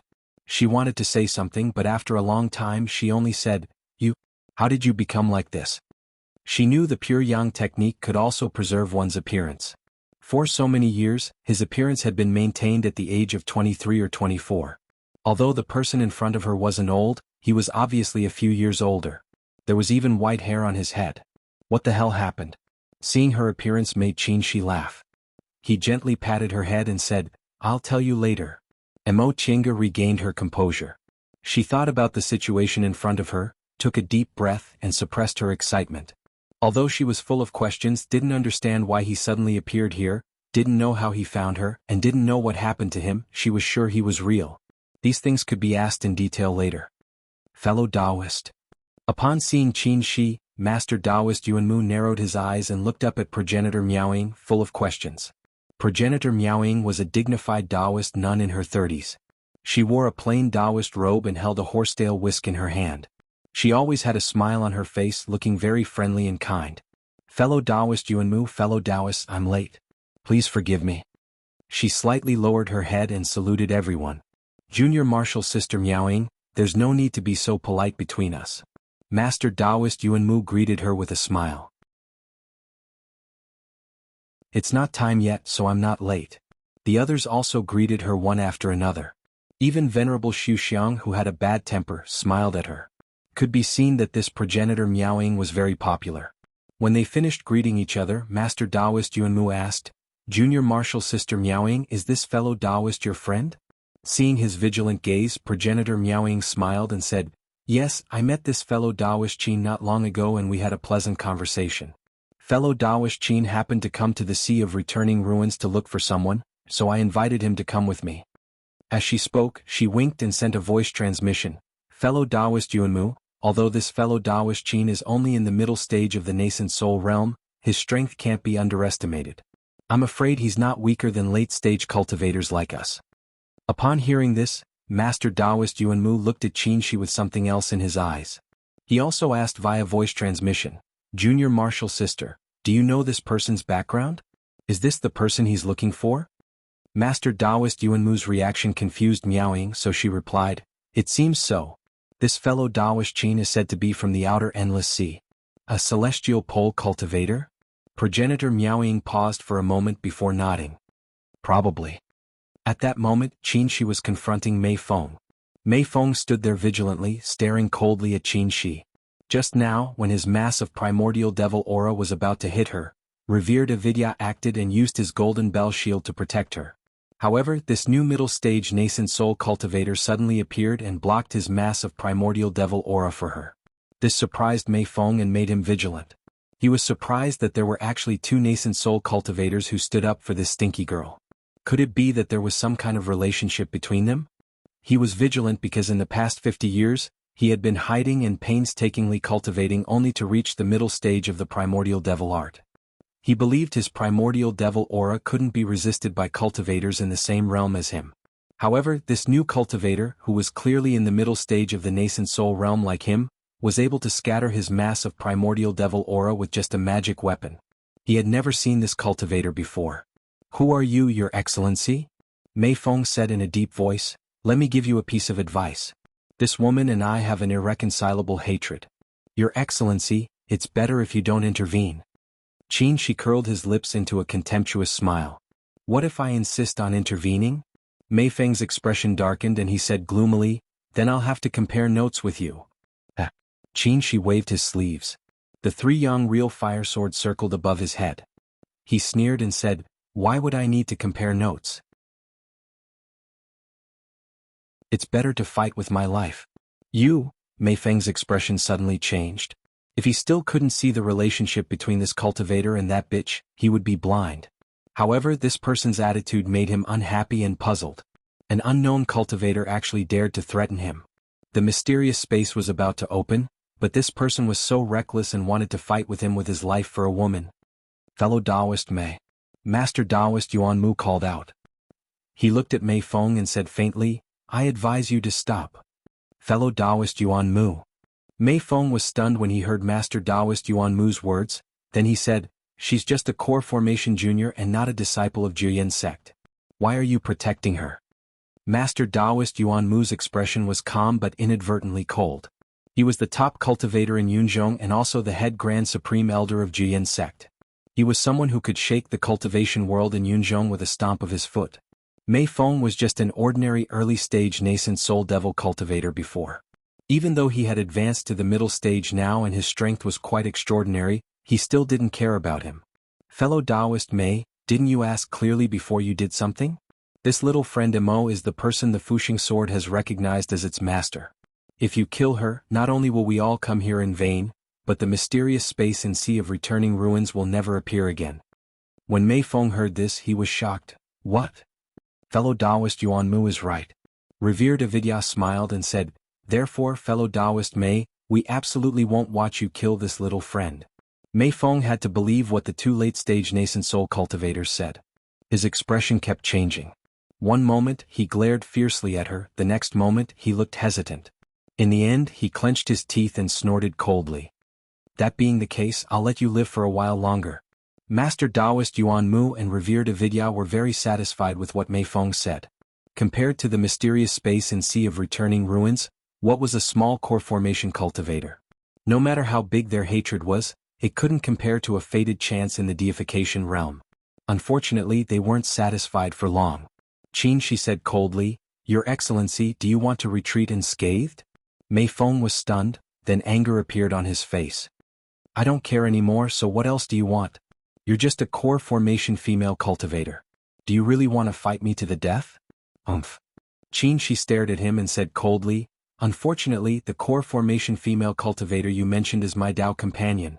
You want to take my Dao companion's life, yet you still ask me what I want." You're tuning in to the Han Li's Wuxia Adventures YouTube channel. We're so grateful for your support and don't forget to subscribe to join us on this incredible journey through captivating stories.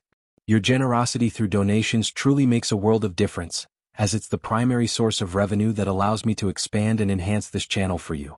Thank you from the bottom of my heart for being a part of this adventure.